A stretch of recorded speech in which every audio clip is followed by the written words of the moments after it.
गोपिका जीवनस्मरणं गोविन्द गोविन्द। सद्गुरुनाथ महाराज की जय।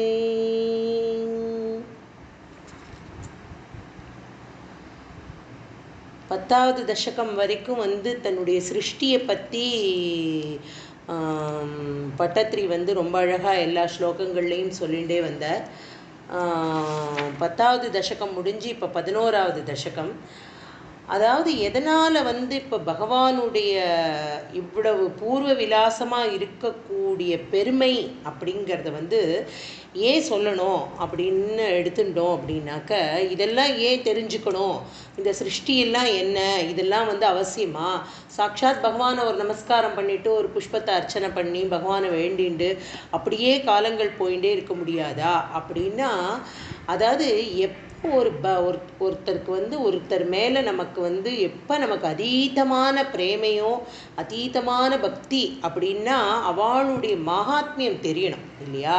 ஒரு ஆற்றுலேயே ஒரு தகப்பனார் அப்படின்னா அவர் வாழ்க்கையில் எவ்வளோ கஷ்டப்பட்டிருப்பார், எப்படி வளர்த்திருப்பார், அவருடைய அப்பா அவரை எப்படி வளர்த்திருப்பார் அப்படிங்கிறதெல்லாம் வழி வழியாக ஒரு சாதாரண சின்ன குடும்பத்தில் இருக்கிறவாளே ஸ்லாகிக்கும் பொழுது, இப்படிப்பட்ட பரபிரம்மஸ்வரூபமாக இந்த பெரிய லோகம், இந்த என்டையர் வேர்ல்டுன்னு சொன்னால் அத்தனை அண்ட சராசரத்துக்கும் பகவானாக இருக்கக்கூடிய பகவானுடைய குணாதிசயங்களை முதல்ல புரிஞ்சுக்காம பகவானுடைய லீலையை ஸ்மரிக்கிறது அப்படிங்கிறது கொஞ்சம் அவ்வளவு தூரம் அதில் ஒரு ஈடுபாடு வராதான். அதனால தான் அதை அப்படி ஒரு ரொம்ப அருமையாக அதை ரசிக்கணும் அப்படின்னு சொல்கிறா. அதனால தான் இத்தனை 10 தசகங்களில் ரொம்ப அழகாக முதல்ல பகவானுடைய ரூப விலாசத்தை பார்த்த உடனே எப்படிங்கிறத சொல்கிறார்.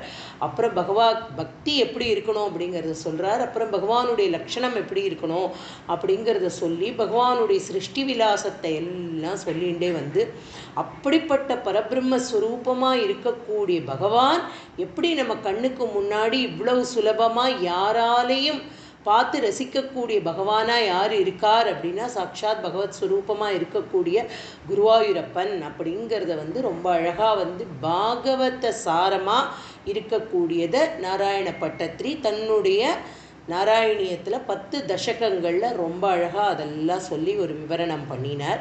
இப்போ அடுத்ததாக 11வது தசகத்துக்கு போகிறார். 11வது தசகத்தில் என்ன சொல்ல போகிறார் அப்படின்னா, முதல்ல என்ன அப்படின்னா, கங்கா தீரம் எங்கே கங்கை உற்பத்தி ஆறுதோ அங்கே ஹரித்வார் அப்படிங்கிற இடத்துல என்ன ஆறுது அப்படின்னா, ஸ்ரீ மைத்ரேயர் என்ன பண்ணுறார், அங்கே பகவானை தியானம் பண்ணி, மைத்ரேயருங்கிறவர் ஒரு பெரிய மகரிஷி, அவர் பகவானை தியானம் பண்ணிட்டு இருக்கார். அப்படி இருக்கும் பொழுது அவர்கிட்ட யார் பார்க்குறார் அப்படின்னா, பெரிய மகாபக்தனாக இருக்கக்கூடிய விதுரர் வர. அங்கே விதுரர் பகவான்கிட்ட பகவானுடைய புண்ணிய கதைகளை எல்லாம் கேட்கணும், அதெல்லாம் உங்கள் திருவாயால் சொல்லணும் அப்படின்னு சொல்லி பகவான்கிட்ட வேண்டிக்கிறார். யார்கிட்ட? மைத்ரேயர்கிட்ட பகவானுடைய கல்யாண குணங்களை எல்லாம் நீங்கள் சொல்லணும் அப்படின்னு சொல்லி வேண்டிக்க, அதுக்கு ரொம்ப அழகாக பாகவதத்தில் ஒரு ஸ்லோகம் இருக்குது. என்ன ஸ்லோகம் அப்படின்னா, जनस्य कृष्णाद् विमुखस्य तैव तधर्मशीलस्य सुदुःखितस्य अनुग्रहायेह चरन्ति नूनं भूतानि भव्यानि जनार्दनस्य. அதாவது பாகவதத்தில் சுகர் ரொம்ப அழகாக இந்த ஸ்லோகத்தை விவரம் பண்ணுறார். என்ன அப்படின்னா, இது யதார்த்த காலத்துக்கு அப்ளை ஆகக்கூடிய ஒரு ஸ்லோகம். யார் ஒருத்தன் தன்னுடைய விதிவசத்தால் அப்படின்னு ரொம்ப அழகாக போட்டுவிடுறார். என்ன அப்படின்னா, யாராலையுமே பக்தி பகவான்கிட்ட ஒரு சின்னதாக ஒரு சல்யூட்டாவது அடிச்சுட்டு போவா சுவாமிகிட்ட. பெருசாக வேண்டிட்டு பூஜை பண்ணி ஸ்லோகம் சொல்லி அத்தனையும் பண்ணலைனாலும், இன்னித்த டே நன்னா இருக்கணும், இன்னித்த டே நன்னா இருந்தது எனக்கு அப்படிங்கிறதுக்கு ஒரு சின்ன தேங்க்ஸும், ஒரு காலத்தால் எங்கேயோ கிளம்பி போகிறச்ச ஒரு சின்னதாக ஒரு சல்யூட்டும் பண்ணிட்டு போகிறவாளுக்கு கூட கார்னரில் பகவானுடைய ஒரு ஆசை, பகவத் மேலே ஒரு பக்தி ஆசை இதெல்லாம் இருக்குமா? இதெல்லாம் இல்லாமல் யாரோ ஒருத்தன் இருக்கான் அப்படின்னா அவன் விதிவசத்தால் அப்படி ஆயிட்டான் அப்படிங்கிற. என்ன அப்படின்னா, அவனுடைய விதிவசத்தினால அவன் எந்த பக்தியே செய்யாதவனாக இருந்தாலும் அதர்மத்தில் அவனுக்கு அசாத்திய ஆசையம், அதர்மத்தில் அதீத பற்று இருக்கக்கூடியவனாக இருந்தாலும் இதெல்லாம் இருந்துடுத்துன்னா என்னத்தை அவன் அனுபவிப்பான்? துன்பத்தை தவிர அவனுக்கு வேற ஒன்றுமே அனுபவிக்க முடியாதே. அப்படிப்பட்ட மனுஷ ஜனங்கள், அப்படிப்பட்ட ஜனங்களுக்கு அவன் அந்த மாதிரி துன்பத்தையே அடையக்கூடிய அந்த ஜனங்களுக்கு அனுகிரகம் செய்யறதுக்காகவே மகான்கள்லாம் இறங்கி வந்திருக்கா அப்படிங்கிறத இங்கே விதுரர், அதாவது விதுரர் வாயிலாக சுகர் சொல்கிறார். அப்படி நீங்கள் இந்த லோகத்தில் இறங்கி வந்திருக்கீங்களே, இந்த லோகத்தெல்லாம் உத்தாரணம் பண்ணுறதுக்கு எது அவசியம் அப்படின்னா பகவானுடைய லீலா விலாசம், பகவானுடைய கதைகள், பகவானுடைய குணங்கள், இதை திரும்ப திரும்ப சொல்லறதுக்காகவே பிறந்திருக்கிற மகான்கள் வரிசையில் இந்த மைத்ரேயரும் இருக்கார் அப்படிங்கிறத ரொம்ப அழகாக அவருக்கு சந்தோஷமாக சொல்கிறார். சொன்னதுக்கு அப்புறமா என்ன பண்ணுறாரு அப்படின்னா, அவர் அப்படி சொன்ன உடனே அவர்கிட்டயே அவர் திரும்ப சொல்கிறார் என்னென்னா, நான் வியாச பகவான்கிட்டேருந்து நிறைய கதைகள், தர்மங்கள், அதாவது என்ன மாதிரியான தர்மங்களை அனுஷ்டிக்கணும், இப்படியெல்லாம் நிறைய பெரிய விஷயங்கள் எல்லாம் நான் கேட்டிருக்கேன். ஆனால் இந்த கிருஷ்ணனோட கதை அப்படிங்கிற ஒரு அமுதம் வரும்பொழுது என்ன ஆயிடுறது அப்படின்னா, எத்தனை தடவை கேட்டாலும் எனக்கு அழுக்கலையே அப்படிங்கிற அந்த பகவானுடைய கதையானது எல்லா பந்தங்களையும் அறுக்கக்கூடிய கதை இல்லையா? இது இந்த கிருஷ்ணனோட கதைக்கு என்ன ஒரு பெரிய சுவாரஸ்யம், என்ன ஒரு பலம் அப்படின்னா, இந்த பந்தம் எல்லாத்தையும் அறுத்துடும். அந்த கோவிந்த நாமம் இந்த பந்தங்களை எல்லாம் அறுத்து இதில் இருக்கக்கூடிய சம்சார சாகரத்தில் திருப்பி திருப்பி உழலக்கூடியது எல்லாத்தையும் வெட்டி விடக்கூடிய ஒரு கிருஷ்ண அமிர்தம் இது. ஆனால் இந்த அமிர்தத்தை திரும்ப திரும்ப கேட்கணும்னு ஆசையாக இருக்கே, எத்தனை பிறவி எடுத்தாலும் இதை கேட்டுண்டே இருக்கணும்னு தோன்றதே.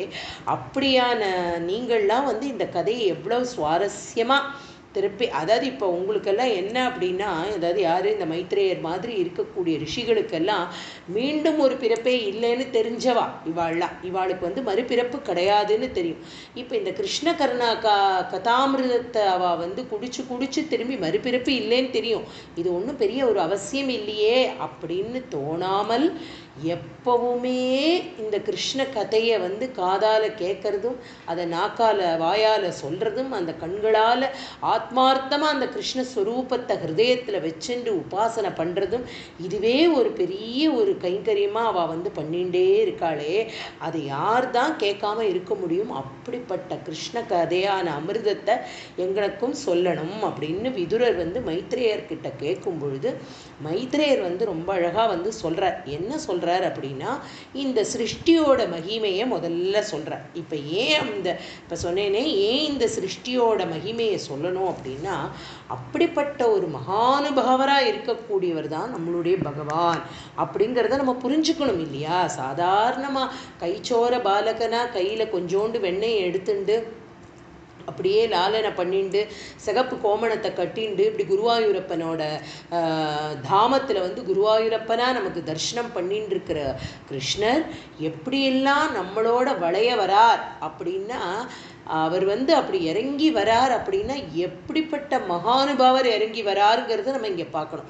அப்படிப்பட்ட பரபிரம்மஸ்வரூபம், அப்படிப்பட்ட ஒரு சுவாமி சாதாரண ஜனங்களுக்கெல்லாம் கருணை காட்டக்கூடிய இந்த பூலோகத்தில் அப்படி ஒரு குருவாயூரப்பன் இருக்கான் அப்படின்னா அவனுடைய சிரேஷ்டம் என்னன்னு நம்ம எப்படி தெரிஞ்சுக்காம இருக்க முடியும்? அந்த சிரேஷ்டத்தை தெரிய வைக்கிறதுக்காக தான் முதல்ல என்ன சொல்கிறார், அவர் இந்த சிருஷ்டியை பற்றி எல்லாம் சொல்லிகிட்டே வர. இப்போ யாரெல்லாம் அவர் அழகாக சிருஷ்டி பண்ணினார் அப்படிங்கிறது நம்ம முன்னாடியே பார்த்துருக்கோம் இல்லையா? முதல்ல பகவான்கிட்ட இந்த பிரம்மா சிருஷ்டியாரார், பிரம்மாவை சிருஷ்டி பண்ணுறார். பிரம்மா அப்புறம் இந்த உலகத்தை சிருஷ்டி பண்ணுறார்.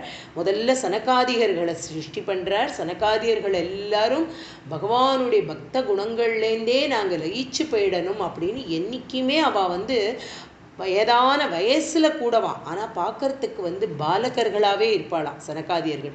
ஏன் அப்படி பாலகர்களாகவே இருப்பார்கள் அப்படின்னா, அந்த இன்னசென்ஸ் அவளுக்கு எந்த கல்மிஷமுமே இல்லாத ரூபம், அது எந்த ஒரு தேவையில்லாத எந்த விகார எண்ணங்களும் அவள் மனசில் இல்லாததுனால அவள் எப்போவுமே சிறிய பாலகர்களோட ரூபத்திலேயே தான் இருப்பாளாம். அப்படி அவளை படைச்சார். அவள்லாம் நாங்கள் பண்ணலேன்னு சொன்னதும் அவருடைய ப்ரூ மத்தியிலேருந்து ருத்ரன் கிளம்பி வரான். ருத்ரனை படைக்கிறார். ருத்ரனுக்கு அவ்வளோ ஏகாதச ருத்ர மூர்த்திகளை கொடுத்து அவளுக்கு மனைவிகளை கொடுத்து இடத்தையும் கொடுத்தா எல்லாரையும் ருத்ர கணங்களாக படைச்சு விடுறார். அப்போ அந்த படைப்பை நிறுத்திட்டு தன்னுடைய சங்கல்ப மாத்திரத்தில் ஸ்வயம்பு மனுவையும் சதரூபையும் படைக்கிறார். அப்படிங்கிறத நம்ம 10வது தசகத்தில் பார்த்தோம். அந்த சதரூபையும் ஸ்வயம்பு மனுவுமா சேர்ந்து மனுஷால சிருஷ்டி பண்ண போறா அப்படிங்கிற வரைக்கும் பார்த்தோம் இல்லையா? ஸோ இப்போ அந்த மனுஷால சிருஷ்டி பண்ணக்கூடிய மனுவையும் அவனுடைய மனைவியான சதரூபை 2 பேரையும் சிருஷ்டி பண்ணிட்டார். இப்போ சிருஷ்டி பண்ணுற வேலையை இப்போ மனுவும் சதரூபையும் ஏற்றுன்ட்டா இல்லையா? இதெல்லாம் என்ன அப்படின்னா ரொம்ப அழகாக சொல்கிறா வியாக்கியான கர்த்தாள்லாம். இது லௌகீகமான வாழ்க்கையில் ஒரு தம்பதிகளுடைய சேர்க்கையில் உருவாகக்கூடிய ஜனசிருஷ்டி கிடையாதான். இது அப்படி கிடையாது. இது எப்படின்னா அவளும் தவம் பண்ணி சங்கல்ப மாத்திரத்தில் பகவானுடைய அனுகிரகத்தை வேண்டி வேண்டி வேண்டி சிருஷ்டியை உருவாக்குவாளாம். ஸோ அப்படிப்பட்ட ஸ்வயம்பு மனுவாகட்டும் சதரூபையும் பகவானுடைய ஸ்மரணத்திலேயே இருக்கா அப்படிங்கிறத இந்த இடத்துல நம்ம புரிஞ்சுக்கணும். அப்படி அவள் 2 பேரும் என்ன பண்ணுறா அப்படின்னா சிருஷ்டியை உருவாக்குற சமயத்தில் இப்போ ஸ்வயம்பு மனுக்கு தெரிகிறது என்ன அப்படின்னா இந்த பூலோகம் பூமி அப்படிங்கிற ஒரு சமாச்சாரத்தையே காணுமே, எங்கே சிருஷ்டி பண்ணுறவாளை வைக்கிறது அப்படின்னு ஒரு கேள்வி அவருக்குள்ளே வருது. நேராக பிரம்மா கிட்ட நமஸ்காரம் பண்ணி போய் கேட்குறார். பிரம்மா கிட்ட கேட்ட உடனே பிரம்மாக்கு பிரம்மா பார்க்குறார். ஆமாம், ஆஹா, இந்த பூலோகம் பூமாதேவி பூமி அப்படிங்கிற அந்த பிருத்வி அதை காணுமே அப்படின்னு சொல்லிட்டு அவர் தன்னோட தியானத்தில் அதை பார்க்கும் பொழுது தெரிஞ்சுடுறது. அதை ஹிரண்யாக்ஷன் அப்படிங்கிற அசுரன் பிரளய ஜலத்தில் அந்த ஜலத்துக்குள்ள மறைச்சு வச்சிருக்கான் அப்படிங்கிறது தெரியறது. நேராக போய் சரணாகதத்துவமாக பகவான் கிட்ட முறையிடுறா. முறையிட்ட உடனே பகவான் இவாளை வராக ரூபமாக பூமாதேவியை காப்பாத்துறார் அப்படிங்கிறது இன்னொரு 2 தசகம் கழித்து சொல்ல போகிறார் பட்டத்திரி. ஆனால் இப்போ எதனால் இதை அப்படி சொல்லி நிறுத்துறார் மைத்ரேயர். சொல்லி நிறுத்தின உடனே இவருக்கு ஒரு கேள்வி வருது. யாருக்கு? விதுரருக்கு. அப்படின்னா என்ன அப்படின்னா பகவான் ஏன் ஒரு அரக்கனை போய் வதம் பண்ணணும்? அந்த அரக்கன் யாரு? அந்த அரக்கனை எதனால் வதம் பண்ணினார் அப்படின்ற கேள்வியை கேட்ட உடனே அதற்கான காரணம் என்ன? சனகாதியர்களால் சபிக்கப்பட்ட அந்த ஜெய விஜயாளோட கதையை இங்கே சொல்லணும் இல்லையா? இதெல்லாம் பூர்வம். இந்த பூர்வம் எல்லாம் சொல்லாமல் நம்மளால் டைரெக்டாக சாப்டருக்குள்ளே போகக்கூடாது. இதெல்லாம் முன்னாடி இருக்கிற அனுசந்தானம் பண்ணணும் இது எல்லாத்தையும். அப்போ இதை சொல்லணும் இல்லையா? இதை சொன்னாதானே புரியும். அப்போ என்ன அப்படின்னா மைத்ரேயர் சொல்கிறார். யார் அப்படின்னா கஷ்யப பிரஜாபதிகள்லாம் பார்த்தோம் இல்லையா? அதில் கஷ்யப பிரஜாபதி அப்படிங்கிறவருக்கு நிறைய பத்னிகளாம், நிறைய மனைவிமார்கள் இருக்கா. அதில் ஒருத்தியோட பேர் திதி அப்படிங்கிறவளாம். அவளோட பேர் திதி. சாயங்காலமாக ஒரு நாளைக்கு சந்திகால நேரத்தில் கஷ்யப்பர் அக்னிஹோத்ரி அவர்.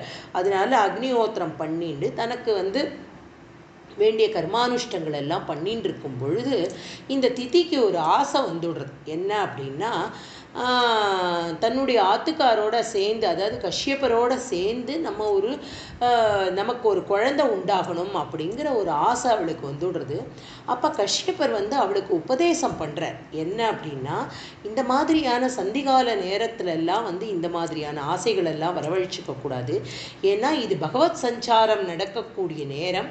இந்த சந்தி நேரத்தில் பகவானை ஸ்மரிக்கணும், பகவத்குணங்களை கேட்கணும், பகவத் பஜனை பண்ணணும் அப்படின்ற அந்த பாராயணங்கள் நம்மளுடைய நித்திய கர்மானுஷ்டங்கள் எல்லாம் பண்ணணும் அப்படிங்கிறத சொல்கிறார். இருந்தாலும் திதிக்கு அதில் ஒரு பெரிய உடன்பாடு இல்லை. அவள் உடனே அவளுடைய விருப்பத்துக்காக, அவளை திருப்திப்படுத்துறதுக்காக அவளோட சேர்றதுனால அவள் கர்ப்பவதியாரா. ஆனாலுமே அவர் என்ன சொல்கிறார் அப்படின்னா இதனால் உனக்கு உண்டாகக்கூடிய குழந்தைகளால் இந்த 3 லோகத்துக்கும் கஷ்டம் அப்படிங்கிறார். அப்படின்னா என்ன? ஒரு அரக்க சுபாவத்தோட பிறக்கக்கூடிய குழந்தைகள் தான் உனக்கு உண்டாகும் அப்படிங்கிறத அந்த இடத்துல சொல்கிறார். அதை பாகவதத்தில் சொல்கிறார். இந்த சந்தியா காலம் அப்படிங்கிறது பரமேஸ்வரன் சஞ்சரிக்கும் வேளை அப்படிங்கிறார். ஏதஸ்யாம் சாத்வி சந்தியாயாம் பிரிஷேணாடதி பூதராட் அப்படிங்கிற. அதனால வந்து சாயங்கால நேரத்தில் இதெல்லாம் பண்ணக்கூடாது. உற்பத்தி செய்யப்பட்ட குழந்தைகளால் வந்து இந்த 3 லோகத்துக்கும் கஷ்டந்தான் அப்படிங்கிறத வந்து அவளை சொல்லி அவளை சபிச்சு விடுறார். உடனே திதி கஷ்யபரை பார்த்து கேட்குறா, ஆஹா, இந்த மாதிரி ஒரு தப்பை நான் பண்ணிட்டேனே, என்னை மன்னிச்சுடுங்கோ, இந்த சாபத்திலேருந்து எனக்கு விடிவே இல்லையா அப்படின்னு கேட்குறா. அப்போ கஷ்யபர் சொல்கிறார், உனக்கு வந்து ஒரு இந்த வம்சாவழியில் ஒரு பேரன் உண்டாமா, அந்த பேரனால் உனக்கு வந்து இவாளுக்கெல்லாம் வந்து கதி, நல்ல கதி கிடைக்கும் அப்படின்னு சொல்கிற. பரம பாகவதோத்தமனை ஒருத்தன் பிறக்க போகிறான் உங்கள் வம்சத்தில், நம்ம வம்சத்தில் அப்படின்னு சொல்கிற. இது யார் அப்படின்னா சாக்ஷாத் நம்மளுடைய பிரகலாதன் தானே. அவன்தான் பரம பாகவதனா இப்போ வந்து எங்கள் ஹிரண்யகசிபுவோட அவதாரத்துக்கு வந்து முக்கியமான காரணம். ஹிரண்யகசிபுவை வதம் பண்ணுறதுக்கு நரசிம்மர் அவதாரம் எடுக்கிறதுக்கான முக்கியமான காரணம். இந்த இடத்துல வந்து நம்மளுடைய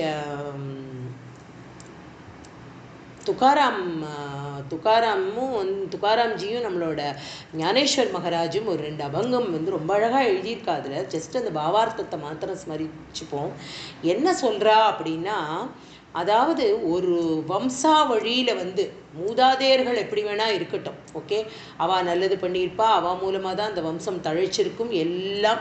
சில இடங்களில் வந்து நிறைய பாபிஷ்டர்களாக இருந்திருப்பா, நிறைய பாப்பங்களை மேலே மேலே மேலே நிறையா பண்ணிட்டு போயிருந்திருப்பா. அவளுக்கு ஒரு நல்ல கதி கிடைக்காம அவளுடைய காலம் ஆயிருக்கும்.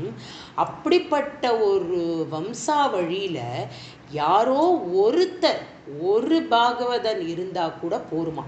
யார் பாகவதத்தை ஸ்மரிக்கிறாளோ, யார் பாகவதத்தில் இருக்கக்கூடிய கதைகளை அனுசந்தானம் பண்ணுறாளோ, யார் பகவான் நாமாவை சதா சர்வ காலமும் சொல்லின்னு இருக்காளோ, யாருடைய நாக்கில் ராமநாமம் சுற்றி சுற்றி வந்துட்டே இருக்கோ, யார் ஒருத்தர் ஆத்மார்த்தமாக பகவானை ஸ்மரணை பண்ணுறாளோ, அந்த ஜன்மால அவளுடைய மூதாதையர்களாக வழி வழியாக வந்தவ அத்தனை பேருக்கும் நேராக சத்கதியான வைகுண்டமே பிராப்தி ஆகுமா.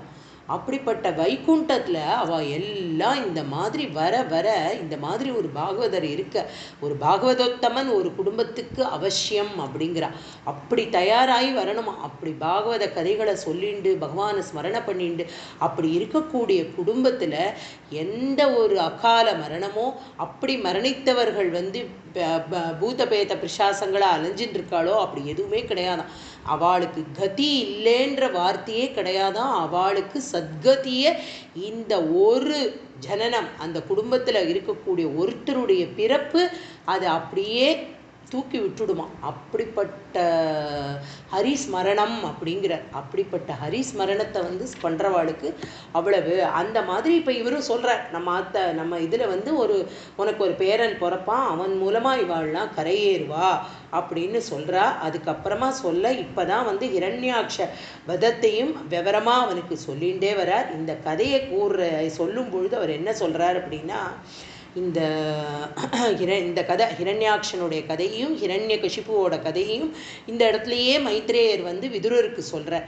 இந்த கதைகளை யாரெல்லாம் கேட்குறாளோ அவளுக்கு எல்லாருக்கும் இந்த பிரம்மஹத்தி அப்படிங்கிற தோஷம், இந்த பஞ்ச பாப்பங்கள்லேருந்து பஞ்சமகா பாப்பம் அப்படிங்கிற இருக்கு இல்லையா, அந்த மாதிரியான கோஹத்யா பண்ணுறது, இந்த மாதிரியான பரஸ்திரியை தொடர்றது, இந்த மாதிரியான பாப்பங்கள்லாம் பஞ்ச மகா பாவம்னு சொல்கிறா பாருங்க, அதை வந்து அதெல்லாம் அவளுக்கு வந்து அதுலேருந்து விடுபட்டுடுவா அப்படின்னு சொல்கிறார். இந்த மாதிரி இவ்வளவு சரித்திரத்தை மைத்ரேயர் விதுரருக்கு சொல்கிறார். இதை தான் வந்து பின்னாடி யார் சொல்கிறா அப்படின்னா வியாசர் சுகபிரம்மத்துக்கு சொல்கிறார். சுகபிரம்மம் அதை பரீட்சித்துக்கு சொன்னார். இப்படி பரம்பரையாக விஸ்தாரமாக இந்த ஸ்ரீமத் பாகவதம் அப்படிங்கிறது வந்துட்டே இருக்குது. அப்படிப்பட்ட ஸ்ரீமத் பாகவதத்தினுடைய சாரத்திலேருந்து நாராயணியத்தில் 11, 12, 13 இப்போ நம்ம பார்த்துட்டு இருக்கிற இந்த 3 தசகங்களில் சாட்சாத் நம்மளுடைய பட்டத்திரி இது அனுபவபூர்வமாக எப்படி வைகுண்டத்துக்கு சனகாதியர்கள் பிரவேசனம் பண்ணுறா அப்படிங்கிறதுலேருந்து ரொம்ப அழகாக சொல்லிகிட்டே வரார். தன்னுடைய முதல் ஸ்லோகத்தில் என்ன சொல்கிறார் அப்படின்னு பார்க்கலாம். क्रमेण सर्गे परिवर्धमाने कदापि दिव्यासनकादयस्ते भवद्विलोकाय विकुण्ठलोकं प्रभेतिरे मारुतमन्दिरेश. குருவாயூரப்பா அப்படின்னு கூப்பிடுறார். மாருத மந்திரேஷ அப்படின்னா குருவாயூரப்பா, குருவாயூரப்பா இப்போ நீ என்ன பண்ணின அப்படின்னா, உன்னோட சிருஷ்டிகள் எல்லாம் இப்போ நல்லபடியாக பகவானுடைய சங்கல்பத்தில் நன்னா நடந்துட்டுருக்கு. அப்படிப்பட்ட நடந்துட்டுருக்கிற இந்த சிருஷ்டிகள்லாம் என்ன ஆறுது அப்படின்னா, இப்போ எல்லாம் நன்னா பெருகி வளர்றது. இதெல்லாம் பரிவர்த்தமானேன்னா நன்னா பெருகிறது. இதெல்லாம் நிறைய சிருஷ்டி நடந்துட்டுருக்கு. இப்போ பிரம்மதேவரோட சங்கல்பத்தினால யார் 4 பேர் முதல்ல பிறந்தா? ஃபஸ்ட்டு சிருஷ்டி அவாதான் இல்லையா? சனக்கர், சனந்தனர், சனத்குமாரர், அப்புறமா அடுத்தது சனத் சுஜாதர் அப்படிங்கிறவா. இவா 4 பேரையும் சிருஷ்டி பண்ணினவா என்ன பண்ணினா? அவளுக்கு இந்த சனகாதியர்களுக்கு இந்த சிருஷ்டி வாழ்க்கையில இதை திருப்பி திருப்பி இறப்பு பிறப்பு அப்படிங்கிற இந்த சுழல்ல சிக்கிக்காமல் டைரக்டா பகவானையே ஸ்மரணம் பண்ணி அவனுடைய கட்டாட்சத்திலேயே தன்னை எப்பவும் வச்சுட்டு இருக்கணும்னு ஆசைப்பட்டு தன்னுடைய தகப்பனாரான பிரம்மா கிட்ட மறுத்து சொல்லிடுறா, எங்களால் இந்த காரியம் பண்ண முடியாது, சதா சர்வ காலமும் பகவத் சிந்தனையிலேயே நாங்கள் இருக்க ஆசைப்படுறோம் அப்படிங்கிறார். அதுக்கப்புறமா அவர் திரும்ப அந்த மரீச்சி அப்படிங்கிற எல்லா 9 பிரஜாபதிகள், நாரதர், கர்தமர் எல்லாரையும் சிருஷ்டி பண்ணி எல்லாத்தையும் மனுவையும் பண்ணி அவருடைய பத்னியையும் பண்ணி இப்படியே நீங்கள் சிருஷ்டி பண்ணிகிட்டே வந்துட்டு இப்போ என்ன ஆச்சு அப்படின்னா, இப்போ இவாளுக்கு இந்த சனகாதியர்களுக்கு உலக சிருஷ்டியிலேயே ஈடுபடாத பிரம்மாட்ட மறுத்து கூறிட்டா. இவா எங்களுக்கு உலக சிருஷ்டியே வேண்டாம், எங்களுக்கு அதில் இஷ்டம் இல்லை அப்படின்னு சொன்னா இல்லையா இவா. அதனால தான் இந்த இடத்துல நம்பூதிரி தகப்பனாருடைய ஒரு வார்த்தையை மறுத்து பேசினா அப்படிங்கிறத ஒரு நிமிஷம் மனசில் வச்சுண்டு தே சனக்காதயக அப்படிங்கிற ஒரு வார்த்தையை பிரயோகம் பண்ணுறேன். அவாதான் அப்படிங்கிற ஒரு வார்த்தை அப்படி வச்சுக்கணும். அதை அப்படி பண்ணுறாராம். அவளுக்கு என்ன அப்படின்னா, இப்போ வைகுண்டத்தை போய் பார்க்கணும், வைகுண்டத்தில் இருக்கக்கூடிய பகவானை தரிசனம் பண்ணணும், சாட்சாத் பரவாசுதேவனாக இருக்கக்கூடிய ச ஏகக அப்படின்னு சொல்லக்கூடிய அந்த பெரிய பிரம்மாண்டமான வஸ்துவை தரிசனம் பண்ணணும், அகிலாண்ட கோட்டி பிரம்மாண்ட நாயக்கனை போய் பார்க்கணும் அப்படிங்கிறது அவளுக்கு மனசில் ஆயிடுது. ஆனால் இந்த வைகுண்டத்துக்கு யாரெல்லாம் போக முடியும், யாருக்கு இந்த வைகுண்ட பிராப்தி, யார் இந்த வைகுண்டத்துக்கு போக முடியும் அப்படின்னா, யார் ஒருத்தர் தன்னுடைய வாழ்க்கையில் எல்லா கர்மங்களையும் இந்த ஜன்மாலேயே முடிச்சுட்டு அர்ச்சிராதி மார்க்கம் வழியாக நம்ம முன்னாடியே பார்த்தோம் இல்லையா? எந்த தசகத்தில் பார்த்தோம்? 4வது தசகத்தில் இதை பார்த்தோம். கடைசியாக இந்த ஆத்மா எப்படி வைகுண்ட பதவியை போய் அடையும் அப்படிங்கிறத. அப்போ அர்ச்சிராதி மார்க்கமாக போயிடுவாய்வா, அப்படி போக முடியும். எல்லா மண்டலங்களையும் தாண்டி அவள் அங்கே போகிறா. ஆனால் இப்போ இந்த முக்தாத்மாக்களாக இருக்கக்கூடியவாளுக்கெல்லாம் என்ன அப்படின்னா, ஆல்ரெடியே இவாள்லாம் இந்த கர்மமே இல்லாத எந்த கர்மானுஷ்டங்களுக்கும் அடிஞ்சு போகாதவா இவ. அதெல்லாம் எதையும் அனுபவிக்காதவா. அப்படி இருக்கிறவாளுக்கு நேராகவே பகவானுடைய பிரவேசத்துக்கு போக முடியும் அப்படிங்கிறா. ஆனால் இதில் ஒரு வியாக்கியானகர்த்தா என்ன சொல்கிறார் அப்படின்னா, அதாவது இதில் பின்னாடி கொஞ்சம் சில விஷயங்கள்லாம் வரப்போகிறது. அதாவது சனகாதியர்களுக்கு கோபம் வரப்போகிறது. அந்த கோபம், லோபம், தாபம், இந்த மாதிரியான காமம், இந்த மாதிரி எந்த விகாரமுமே இல்லாத ஒரு இடம்தான் ஸ்ரீ வைகுண்டம் இல்லையா? அந்த வைகுண்டம் அப்படின்னா சப்த பிராகாரத்தோடு இருக்கக்கூடிய அந்த வைகுண்டம் ஸ்ரீ வைகுண்டம். ஆனால் இன்னும் ஒன்று இருக்கான். என்ன அப்படின்னா காரிய வைகுண்டம் அப்படின்னு சொல்கிறா. காரிய வைகுண்டம் அப்படின்னா எங்கும் இருக்கக்கூடியவர் தானே, சர்வவியாபி தானே இந்த பகவான். இந்த சர்வவியாபியாக இருக்கக்கூடிய பகவான் எல்லா இடத்துலையும் இருக்கார். இந்த காரிய வைகுண்டத்துலையும் இந்த பகவான் இருக்காராம். எப்படி இருக்கார் அப்படின்னா, அங்கே சயேகன்னு அப்படியே ஒரு ஆனந்த சாகரத்தில் இருக்கார். ஆனால் அவரே ஒரு சப்ஸ்டியூட்டாக ஒரு ஆற்றுல எப்படி நம்மளோட ஒரு ஃப்ரண்ட் ரூம் அப்படின்னு சொல்ல மாட்டோமா, ஒரு முக்கியமான ஆலோசனைகள்லாம் பண்ணுறதுக்காக ஒரு இடம் வச்சுக்க மாட்டோமா, அந்த மாதிரி ஒரு காரிய வைகுண்டம்னு ஒன்று அப்படி கற்பனையாட்டம் வச்சுக்கோங்களேன். அந்த இடத்துல தான் எல்லாரும் போய் போய் நமஸ்காரம் பண்ணுறது வர்றது, தன்னுடைய கோரிக்கைகளை வைக்கிறது, பிரம்மா போய் அழறது, பிரம்மா போய் கேட்கறது, உடனே பகவான் ஒரு அடுத்த அவதாரத்தை உண்டு பண்ணிக்கிறதுக்காக உள்ள பிரேரணை என்னங்கிறத சொல்கிறது. இப்படி பல விஷயங்கள்லாம் எங்கே நடக்கிறது அப்படின்னா இந்த காரிய வைகுண்டத்தில் தான் நடக்கிறது. ஆனால் இந்த அர்ச்சராதி மார்க்கத்தில் இருக்கக்கூடிய இந்த போகிறோமே நம்ம அங்கே போனவா திரும்பி வர முடியாது. ஸ்ரீவைகுண்ட பதவி அப்படின்னா ஒரு தடவை போயாச்சுன்னா அத்தோட சரி, அவ்வளவுதான். அங்கே அது மோட்ச தாமம் இல்லையா, அந்த மோட்சத்துக்கு போயாச்சுன்னா மீண்டும் பிறப்பு மீண்டும் இறப்பு, திரும்பவும் நம்மளோட உற்பத்தி, திரும்ப பிரளயம், இதெல்லாம் எதுவுமே கிடையாது. அதனால இவா சனகாதியர்கள் போயிட்டு திரும்பி வரா அப்படின்னா அங்கே என்ன அப்படின்னா அது காரிய வைகுண்டம் அப்படிங்கிற ஒரு வார்த்தையை போடுறா பாகவதத்தில். அதை அப்படி ஒரு இவா சொல்கிறா, வியாக்கியானத்தில் ரொம்ப அழகாக அதை சொல்கிறா. அங்கே என்ன சொல்கிறா அப்படின்னா, அங்கே யாரெல்லாம் இருக்கா அப்படின்னா முன்னாடியே இருக்கக்கூடிய யார் அப்படின்னா முக்தாத்மாக்கள்லாம் இருக்காளாம். யார் நம்ம முன்னாடியே படித்தோம், அங்கதன், வேற யார் இருக்கா, விஸ்வக்சேனன், அதுக்கப்புறமா கருடன், அனந்தன், அவர்தான ஆதிசேஷன். இவா எல்லாருமே நச்ச புனரா வர்த்தத்தே அப்படிங்கிற திரும்ப திரும்ப வேதம் சொல்றது என்ன அப்படின்னா, போனவா திரும்பி வரமாட்டா, ந வர்த்தத்தே, அவ திரும்ப வரப்போறது இல்லையா. இப்போ என்ன அப்படின்னா, இந்த சனத்குமாரர்கள் இந்திராதிகள் இவா எல்லாமே எங்கே போகிறா, இவாள்லாம் காரியவசத்தால் கொஞ்சம் காரியவசியர்களாக இருக்கக்கூடியவா. அதனால இவா காரிய வைகுண்டம் வரைக்கும் போய் இந்த பகவான் அங்கே பார்க்க போகிறா. அந்த தர்ஷனம் பண்ணுறதுக்காக சனகாதியர்கள் அங்கே பிரவேசனம் பண்ணுறா. எங்கே, இந்த வைகுண்டத்துக்கு போகிறா. அப்படி வைகுண்டத்துக்கு போகும்பொழுது அவளுக்கு என்ன அப்படின்னா, அங்கே போகும்பொழுது 6 பிராகாரமாக இருக்கக்கூடியதை தாண்டாளாம். எப்படி நம்ம 6 பிராகாரம் அப்படிங்கிறத சொல்கிறதுக்கு முன்னாடி அங்கே பகவானை பார்த்ததுமே அவளுக்கு சக்கல கல்யாண குணங்களும் இருக்கக்கூடிய ஸ்ரீமன் நாராயணனை வைகுண்டத்தில் பார்க்கக்கூடிய ஒரு வியாஜ்யம், ஒரு ஆசை, அது அவளை கிளப்பி அங்கே போய் பார்க்குறா. ரொம்ப அடுத்த 2வது தசகத்தில் ரொம்ப அழகாக 2வது ஸ்லோகத்தில் ரொம்ப அழகாக சொல்ல போகிறார் பட்டத்ரி. இதுக்கெல்லாம் யார் காரணக்கர்த்தான்னா நீதானேப்பா அப்படிங்கிறத பட்டத்ரி குருவாயூரப்பன் மேலேயே போடுறார். அந்த இதுக்கான காரணமெல்லாம் நீதானே அப்படின்னு. அப்படி என்ன பண்ணுறாரு அப்படின்னா, இப்போ இவன் போகிறதுக்கு முன்னாடி அந்த 2வது ஸ்லோகத்தை பார்க்கலாம். மனோஜனைஸ்ரேயச கானநாத்யைஹ அநேகவாபி மணிமந்திரைச்ச அனோபமம் தம் பவதோ நிகேதம் முனீஸ்வரா பிராபு அதீத கக்ஷ்யாஹ. ரொம்ப அழகாக சொல்கிறார். இங்கே என்ன அப்படின்னா, முனீஸ்வராக அப்படின்னா இந்த இடத்துல சனகாதியர்களை சொல்கிறா. அவள் என்ன பண்ணுறா அப்படின்னா, இப்போ இந்த வைகுண்ட தாமத்துக்கு போக போகிறா. அப்போ அதீத கக்ஷியாக அப்படின்னா 6 வாசலை கடந்து போனா அப்படின்னு இங்கே பட்டத்திரி சொல்கிறார். 6 வாசலை கடந்து போக முடியுமா அப்படின்னா 6 வாசல் வரைக்கும் போயிட்டார் அப்படின்னு அர்த்தம் பண்ணிக்கணும் அந்த இடத்துல. ஏன்னா சப்த பிரகாரமாக இருக்கிறது தான் வைகுண்டம். 7 பிராகாரங்கள் இருக்குங்க. அதனால தான் பூலோக வைகுண்டமாக இருக்கக்கூடிய நம்மளுடைய ஸ்ரீரங்கமும் 7 பிராகாரங்களை உடையது.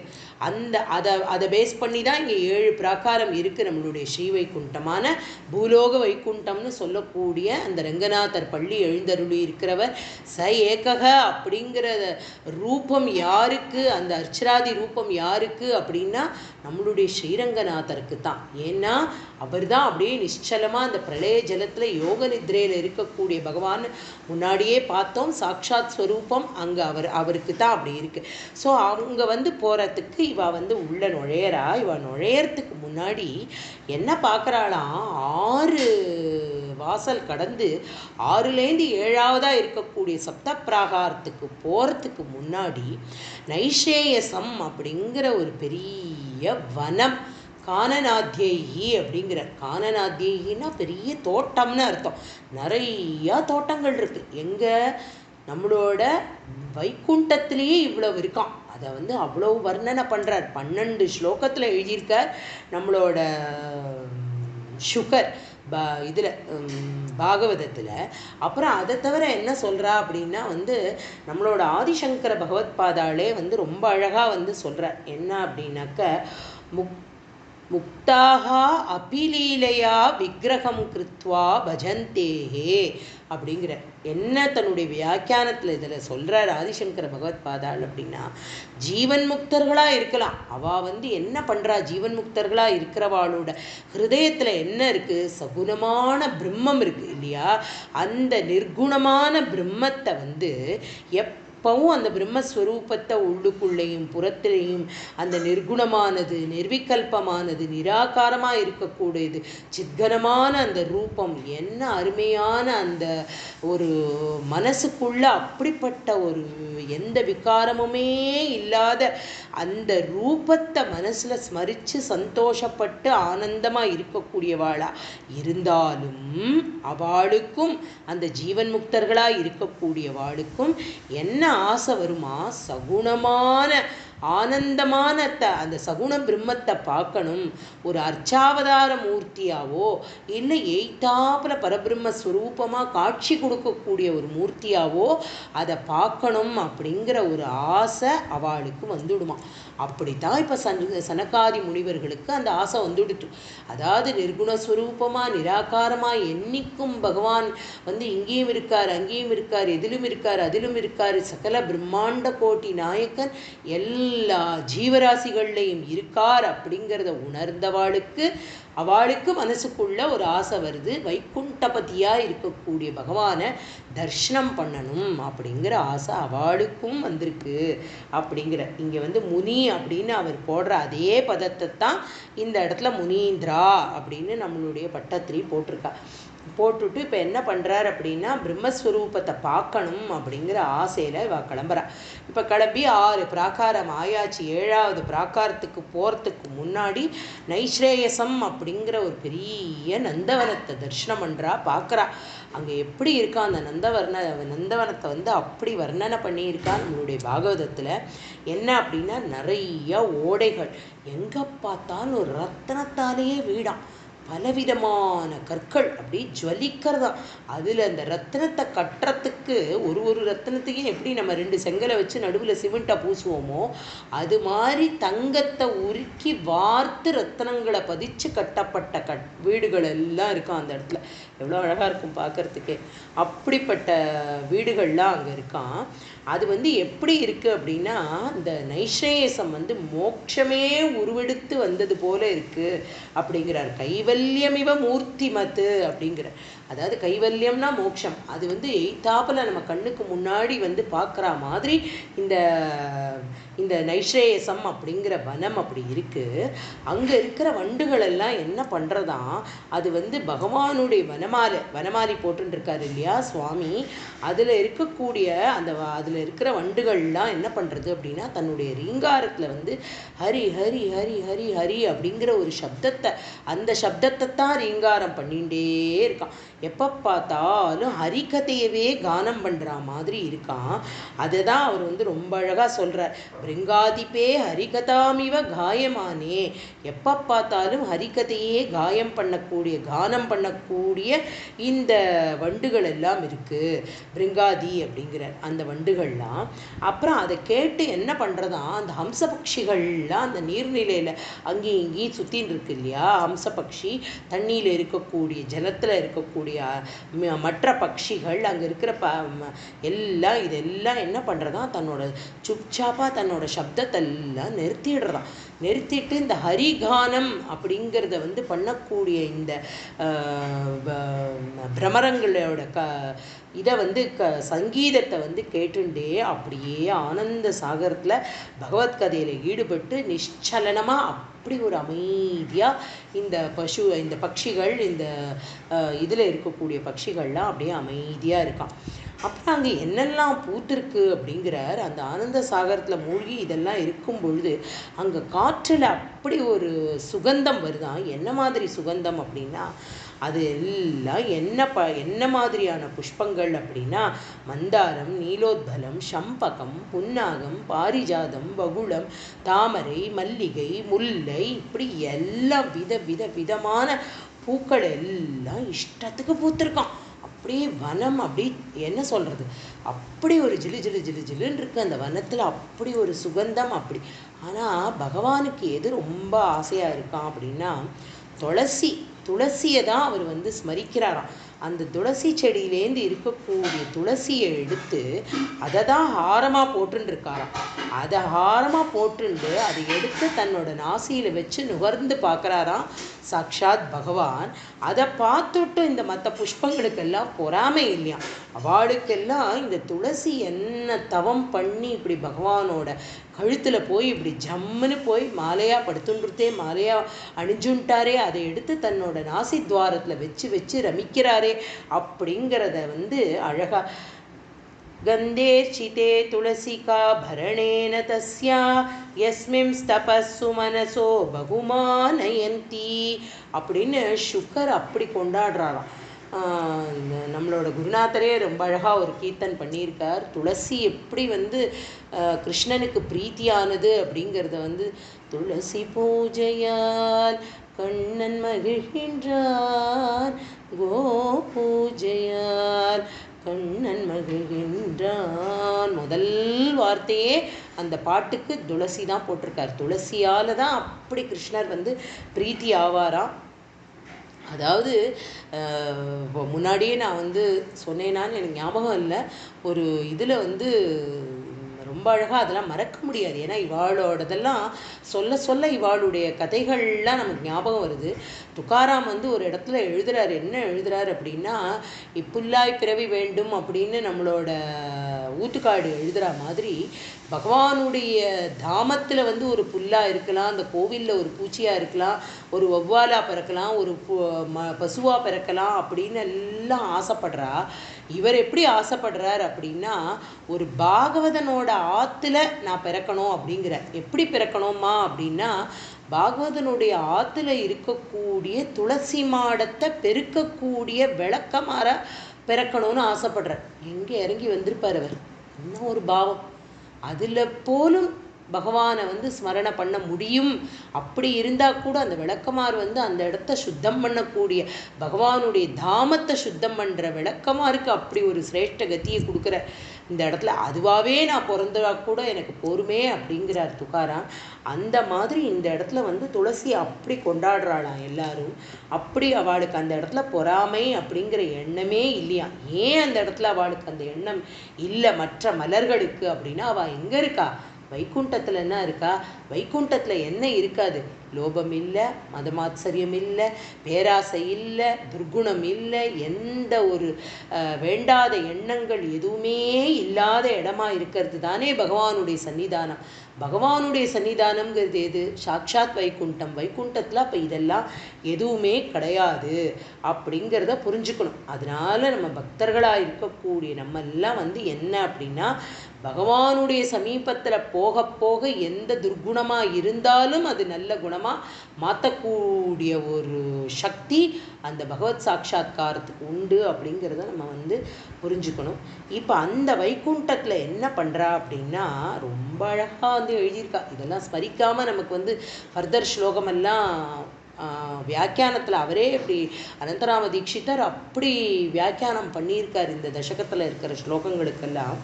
அதில் வந்து என்ன சொல்கிறார் அப்படின்னா, பாகவதத்தில் வாபீஷு வித்ரும தட்டா ஸ்வமலாமிருதாப்சு பிரேஷ்யான் விதானி ஜவனே துளசி பிரீபிரீஷம் அபியர்ச்சதி ஸ்வகலமுன்ன சமீக்ஷ்ய வக்த்ரம் உச்சேஷிதம் பகவதேத்ய மதாங்கய ஸ்ரீஹி. இங்கே வந்து என்ன அப்படின்னா, சாக்ஷாத் ரமா. சாக்ஷாத் ரமா அப்படின்னா மகாலட்சுமியாக இருக்கிறவ தன்னுடைய தோழிகளோட கூடி என்ன பண்ணுறாளாம் அப்படின்னா, நிறையா துளசிகளை பறிக்கிறாளாம். துளசியை பறித்து அதை வந்து என்ன பண்ணுறா அப்படின்னா, சுத்தமான ஜலமுடைய கிணறு, அதுக்கு எப்படி கட்டப்பட்டிருக்கான், அந்த கிணத்துக்கு வந்து பவழத்தால் சுத்து கட்டப்பட்டிருக்கான். அதாவது கிணத்தோட இது சொல்லுவோம் இல்லையா, மேலே எழுப்பி கட்டியிருப்பாளே, அதுக்கு வந்து எதால் கட்டியிருக்காளாம் அப்படின்னா பவழத்தால் கட்டியிருக்காளாம். அப்போ இந்த துளசி ஜலத்தை எல்லாம் துளசியெல்லாம் எடுத்து சுத்தம் பண்ணி அலம்ப போகிறதுக்கு முன்னாடி தன்னை நன்னா அலங்காரம் பண்ணிட்டு இருக்காளா. அவள் ரொம்ப அழகாக அலங்காரம் பண்ணிட்டு இருக்காளா. நிறைய பூவெல்லாம் சூடின்னு இருக்கா. நல்ல வாசனை திரவியங்கள்லாம் போட்டுன்னு இருக்கா. சாக்ஷாத் மகாலட்சுமி தன்னோட குழல் கற்றை குழல் வந்து அவளோட நெத்தியில் விளையாடுறதான் அகலபா. அதை வந்து மெதுவாக அப்படி தள்ளி விட்டுண்டு இந்த வாப்பின்னா குளம், சாரி கிணறுன்னு சொல்கிறோம் இல்லையா, அந்த கிணத்துல ஜலம் அப்படி ததும்பி நிற்கிறதான். அதாவது கண்ணாடி மாதிரி இருக்கா அந்த ஜலம். அதில் தன்னுடைய பிரதிபிம்பத்தை பார்க்குறா. பார்த்துட்டு அவளுக்கா ரொம்ப சந்தோஷமும் அதே சமயத்தில் முகம் செவந்து போய்டுறதான், வெக்கமாகிடுறதான். என்ன வெக்கமாகுது அப்படின்னா, தன்னுடைய முகம் ஏன் இவ்வளவு சந்தோஷமாக இவ்வளவு நன்னா சோபையோடு இருக்குது அப்படின்னா, இந்த ஸ்வரூபத்தை யார் ரசிக்கிறா அப்படின்னா சாக்ஷாத் பகவான் ரசிக்கிறாராம். தன்னுடைய வக்ஷஸ்தலத்தில் இருக்கக்கூடிய லக்ஷ்மி சாக்ஷாத் பகவான் ரசிக்கிறதுனால அது வந்து அவ்வளோ சோபையோடு இருக்குது அப்படின்னு நினைக்கிறாளாம். அதுக்கப்புறமா வந்து அவள் என்ன சொல்கிறா அப்படின்னா, எல்லா ஜீவராசிகளுக்கும் தாவரங்களுக்கும் அங்கே வந்து சுகர் சொல்கிறார், அவளுக்கெல்லாமே வந்து என்ன இருக்குது அப்படின்னா உயிர் இருக்குது அப்படிங்கிறார். வைகுண்டத்தில் இருக்கக்கூடியதாக இருந்தாலும் அந்த துளசி போட்டுக்கிற துளசியை எடுத்து தாயார் வந்து மாலையாக கட்டி பகவானுக்கு அர்ப்பணம் பண்ணுறத மற்ற புஷ்பங்களெல்லாம் பார்த்து ஒன்னோட ஒன்று பேசிக்கிறது. துளசி என்ன பாக்கியம் பண்ணியிருக்கணும், துளசி என்ன பாக்கியம் பண்ணியிருக்கணும். அப்போ இவாளுக்கும் அந்த உயிர் சக்தி அப்படிங்கிறது இருக்குது. அதனால் வந்து வைகுண்ட லோகத்திலேயே இவாளோட ஜன்மா கிடச்சிருக்கு. ஒரு புல்லாவோ ஒரு பசுவாவோ இல்லை வந்து அங்கே இருக்கிற ஒரு மரமாவோ செடியாவோ கொடியாவோ நிறைய விதவிதமான புஷ்பங்களாவோ பகவானுடைய அர்ச்சனைக்கு தேவையான புஷ்பங்களாவோ இவாள்லாம் அந்த வைகுண்டத்தில் இருக்கா அப்படின்னா இதுலேருந்து நமக்கு என்ன தெரியறது, இவாள்லாம் சாக்ஷாத் பாகவதோத்தமர் இருக்கிறதுனால தான் இவாளுக்கு வந்து வைகுண்ட பிராப்தி கிடைச்சிருக்கு அப்படிங்கிறத வந்து நம்மளுடைய பட்டத்திரி இந்த ஸ்லோகத்தில் வந்து 2வது ஸ்லோகத்தில் என்ன அழகாக சொல்கிறார் அப்படின்னா, கானநாத்யைஹி அனோபமம் தம் பவதோ நிகேதம் அப்படிங்கிற. இங்கே வந்து அத்தனை ஒரு சம்புஷ்டியான அந்த ஒரு வனத்தை பற்றின ஒரு இதை வந்து ஒரே வரியில் அவருடைய பாண்டித்யத்தை வந்து நம்ம இங்கே ஸ்மரிக்கணும். அப்படி பாகவத சாரமாக இருக்கக்கூடியதை தன்னுடைய வார்த்தைகளினுடைய ஜாலத்தில் எவ்வளோ அழகாக வந்து ஒரு லைன்லேயே அதை வந்து ரொம்ப அழகாக சொல்கிறார் அந்த ஸ்லோகத்தில் அப்படிங்கிறத வந்து பார்த்தோம். இப்போ அடுத்தது வந்து 3வது ஸ்லோகம். பவதித்ருக்ஷுன் பவனம் விவீக்ஷுன் त्वास्तौ जयस्ता विजयोऽप्यबृन्दा तेषां च चित्ते पदमापगोपः सर्वं भवत्प्रेरणयैव भूमन्. இப்போ 3வது ஸ்லோகத்தில் வந்து என்ன சொல்கிறார் அப்படின்னா, பட்டத்திரி ரொம்ப அழகாக சொல்கிறார். அதாவது உங்களை யாரெல்லாம் பவதித்ருக்ஷுன் அப்படின்னா யாரெல்லாம் வந்து உங்களை பார்க்கறதுக்காகவும் உங்களுடைய தாமத்தில் வைகுண்டத்தில் உங்களை தரிசனம் பண்ணுறதுக்காக யாரெல்லாம் வந்திருக்கா அப்படின்னா அங்கே இருக்கிறவா அத்தனை பேருமே விஷ்ணு பார்ஷதர்கள் அப்படின்னு சொல்கிறோம். அவளுக்கும் முன்னாடியே பார்த்துருக்கோம் நம்ம. விஷ்ணு பார்ஷதர்களாக இருக்கக்கூடியவாளுக்கு எப்படி இருக்கும்னா அவளுக்கும் சதுர்புஜம் இருக்கும், சங்கு சக்கரம் கதம் பத்மம் அப்படிங்கிறது அவளும் கையில் வச்சுட்டு இருப்பா. திவ்ய சூரிகளாட்டம் இருப்பா. சாக்ஷாத் பகவானுக்கும் அவளுக்கும் வித்தியாசமே தெரியாது. அதே மாதிரி முகலாவண்யம், அதே மாதிரி கிரீட்டம், அதே மாதிரி தோள்வளை, அதே மாதிரியான பீதாம்பரம் எல்லாம் தரிச்சுண்டு அப்படியே பகவத் ஸ்வரூபம் மாதிரியே இருப்பாள் அவா. அப்படி இருக்கக்கூடியவா என்ன பண்ணுறா அப்படின்னா அந்த மாதிரி வந்து சேர்ந்து விடுறா உங்ககிட்ட. அப்படி இருந்தவாளில் தான் ஜெயன் விஜயன் அப்படிங்கிற அவா 2 பேரும் என்னவா இருக்கா அப்படின்னா வாயிற்காப்பாளனா. அந்த வைகுண்டத்தோடைய 6வது பிராகாரம் முடிஞ்சு 7வது பிராகாரம் தாண்டி வைகுண்டபதியை பார்க்க போகிற இடத்துல வாயிற்காப்பாளனா இவா 2 பேரும் இருக்கா. அங்கே நின்றுருக்கா. நின்றுண்டு இவள என்ன பண்ணுறா அப்படின்னா இந்த இடத்துல வந்து இப்போ சனகாதியர்கள் உள்ள வரா. இப்போ சனகாதியர்கள் இந்த கானநாத்தியை இந்த வனங்களை எல்லாம் தரிசனம் பண்ணிட்டு அவளுக்கு வந்து அவள் எப்படிப்பட்ட ஒரு ஞானஸ்வரூபமாக இருக்கக்கூடியவா, அவள் வந்து நித்திய முக்தர்கள். அவளுக்கே வந்து இந்த வைகுண்டத்தில் இருக்கக்கூடிய இந்த வனங்களையும் பொய்கைகளையும் அதில் இருக்கக்கூடிய அலங்காரமாக இருக்கக்கூடிய இந்த செடி கொடி மலை பூக்கள் இதெல்லாம் பார்த்து அவளுக்கு அப்படி அதி ஆச்சரியமாக இருக்கான். இதெல்லாம் வேடிக்கை பார்த்துட்டே வரா அப்படிங்கிறார். சனகாதியர்கள் வந்து அதெல்லாம் பார்த்துட்டே வராளாம். அப்படி பார்த்துட்டே வந்தவா வந்து என்ன பண்ணுறா அப்படின்னா, இந்த இடத்துல வந்து உள்ள நுழையிற இடத்துல வந்து வைகுண்ட 6 வாயிற்படி தாண்டி 7வது வாயில அடையிறா. அங்கே வந்து கதையை கையில் வச்சுட்டு இருக்கிறவாளா இருக்க சிறந்த தோள்வளைகள் குண்டலம் கிரீட்டம் எல்லாம் போட்டுண்டு எல்லாரும் வந்து எப்படி இருக்கா அப்படின்னா, இந்த ஜெய விஜயர்கள் வந்து 2 பேரும் துவாரபாலகர்களாக இருக்கா. மேலும் பாகவதத்தில் என்ன சொல்கிறது அப்படின்னா, तान् वीक्ष्य वातरशनामश्चतुरकुमारान् वृद्धान् दशार्थवयसो विदितात्मतत्त्वान् वेद्रेण शास्कलयता मददर्हणांस्तौ तेजो विहस्य भगवत् प्रतिकूलशीलौ. இவா 4 பேருமே அவதூதர்களாக இருக்கா. நான் அப்போவே சொன்னேன் இல்லையா, இந்த சனகாதியர்கள் வந்து அவள்லாம் வந்து அப்படியே சுகபிரம்மம் மாதிரி அவதூதர்களாக அங்கே போகிறா. ஏன்னா சின்ன குழந்தைகளாக தான் அவள் எப்போவுமே இருப்பாளாம். 5 வயசு பாலகர்களாக தான் தெரிவாளாம். அவள் வந்து ஆத்ம தத்துவத்தை நிர்ணயம் பண்ணினவா, எப்போவுமே பகவானையே ஸ்மரிச்சுன்னு இருக்கிறவா.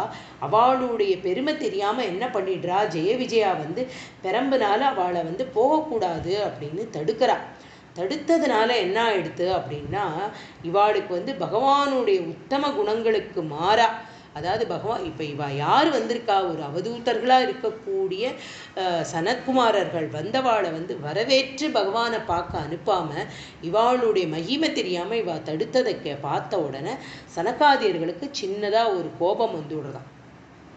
என்ன அப்படின்னா, ஈஷத் காமானுஜேன சகசாத்த உபப்ளுத்தாக்ஷாஹா அப்படிங்கிற என்னன்னா, சின்னதாக அவளுக்கு ஒரு கோபம் வந்துவிடுறதான். அந்த கோபம் என்ன ஆறுது அப்படின்னா, தேஷாஞ்ச சித்தே பதம் ஆபகோபக அப்படிங்கிறார் நம்பூதிரி. அதை வந்து நம்ம பட்டத்திரி அவ்வளோ அழகாக சொல்கிற. என்ன ஆகிடும் அப்படின்னா, ஜலத்தில் ஒரு டக்குன்னு ஒரு சூடு பரவும் இல்லையா. ஜலத்தை சுட பண்ணினோன்னா ஒரு 2 நிமிஷத்தில் அது அப்படியே சூடை வாங்கிட்டு அந்த ஜலத்தை இறக்கி வச்சுவிட்டோம் அப்படின்னா திரும்ப ஒரு 5 நிமிஷத்தில் அதனுடைய சூடு தணிஞ்சு போயிடும் இல்லையா. அந்த மாதிரி இப்போ இவாளுக்கு இயல்பாகவே கோபம் லோபம் ஆச்சரியம் இதெல்லாம் கடந்தவா தானே, ஜீவன் முக்தர்களாக இருக்கக்கூடியவர். இவாளுக்கு இதெல்லாம் எதுவுமே கிடையாது. ஆனாலும் இந்த வைகுண்டத்துக்கு வந்துமே இவாளுக்கு ஒரு சின்னதாக ஒரு கோபம் வருது அப்படின்னா, இவா எந்த வைகுண்டத்துக்கு வந்திருக்கா, காரிய வைகுண்டத்துக்கு வந்திருக்கா. அதை புரிஞ்சுக்கணும் இந்த இடத்துல.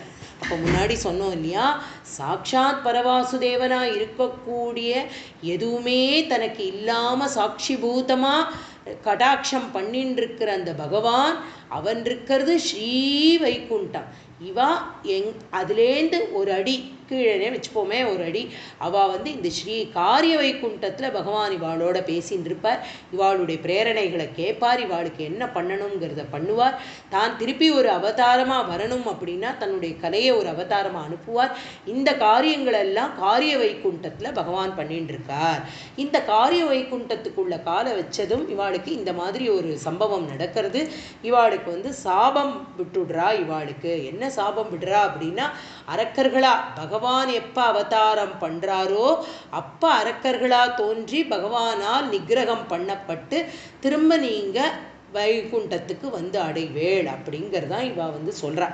சொன்ன உடனே இப்போ என்ன ஆயிடுறது அப்படின்னா, இப்போ பகவான் தான் வந்து என்னவா வரப்போகிறார் அப்படின்னா, வராக அவதாரமாக வரப்போகிறார், நரசிம்ம அவதாரமாக வரப்போகிறார், ராம அவதாரமாக வரப்போகிறார், கிருஷ்ணா அவதாரமாக வரப்போகிறார். இந்த அவதாரங்கள் எல்லாம் எடுக்க போகிறார்.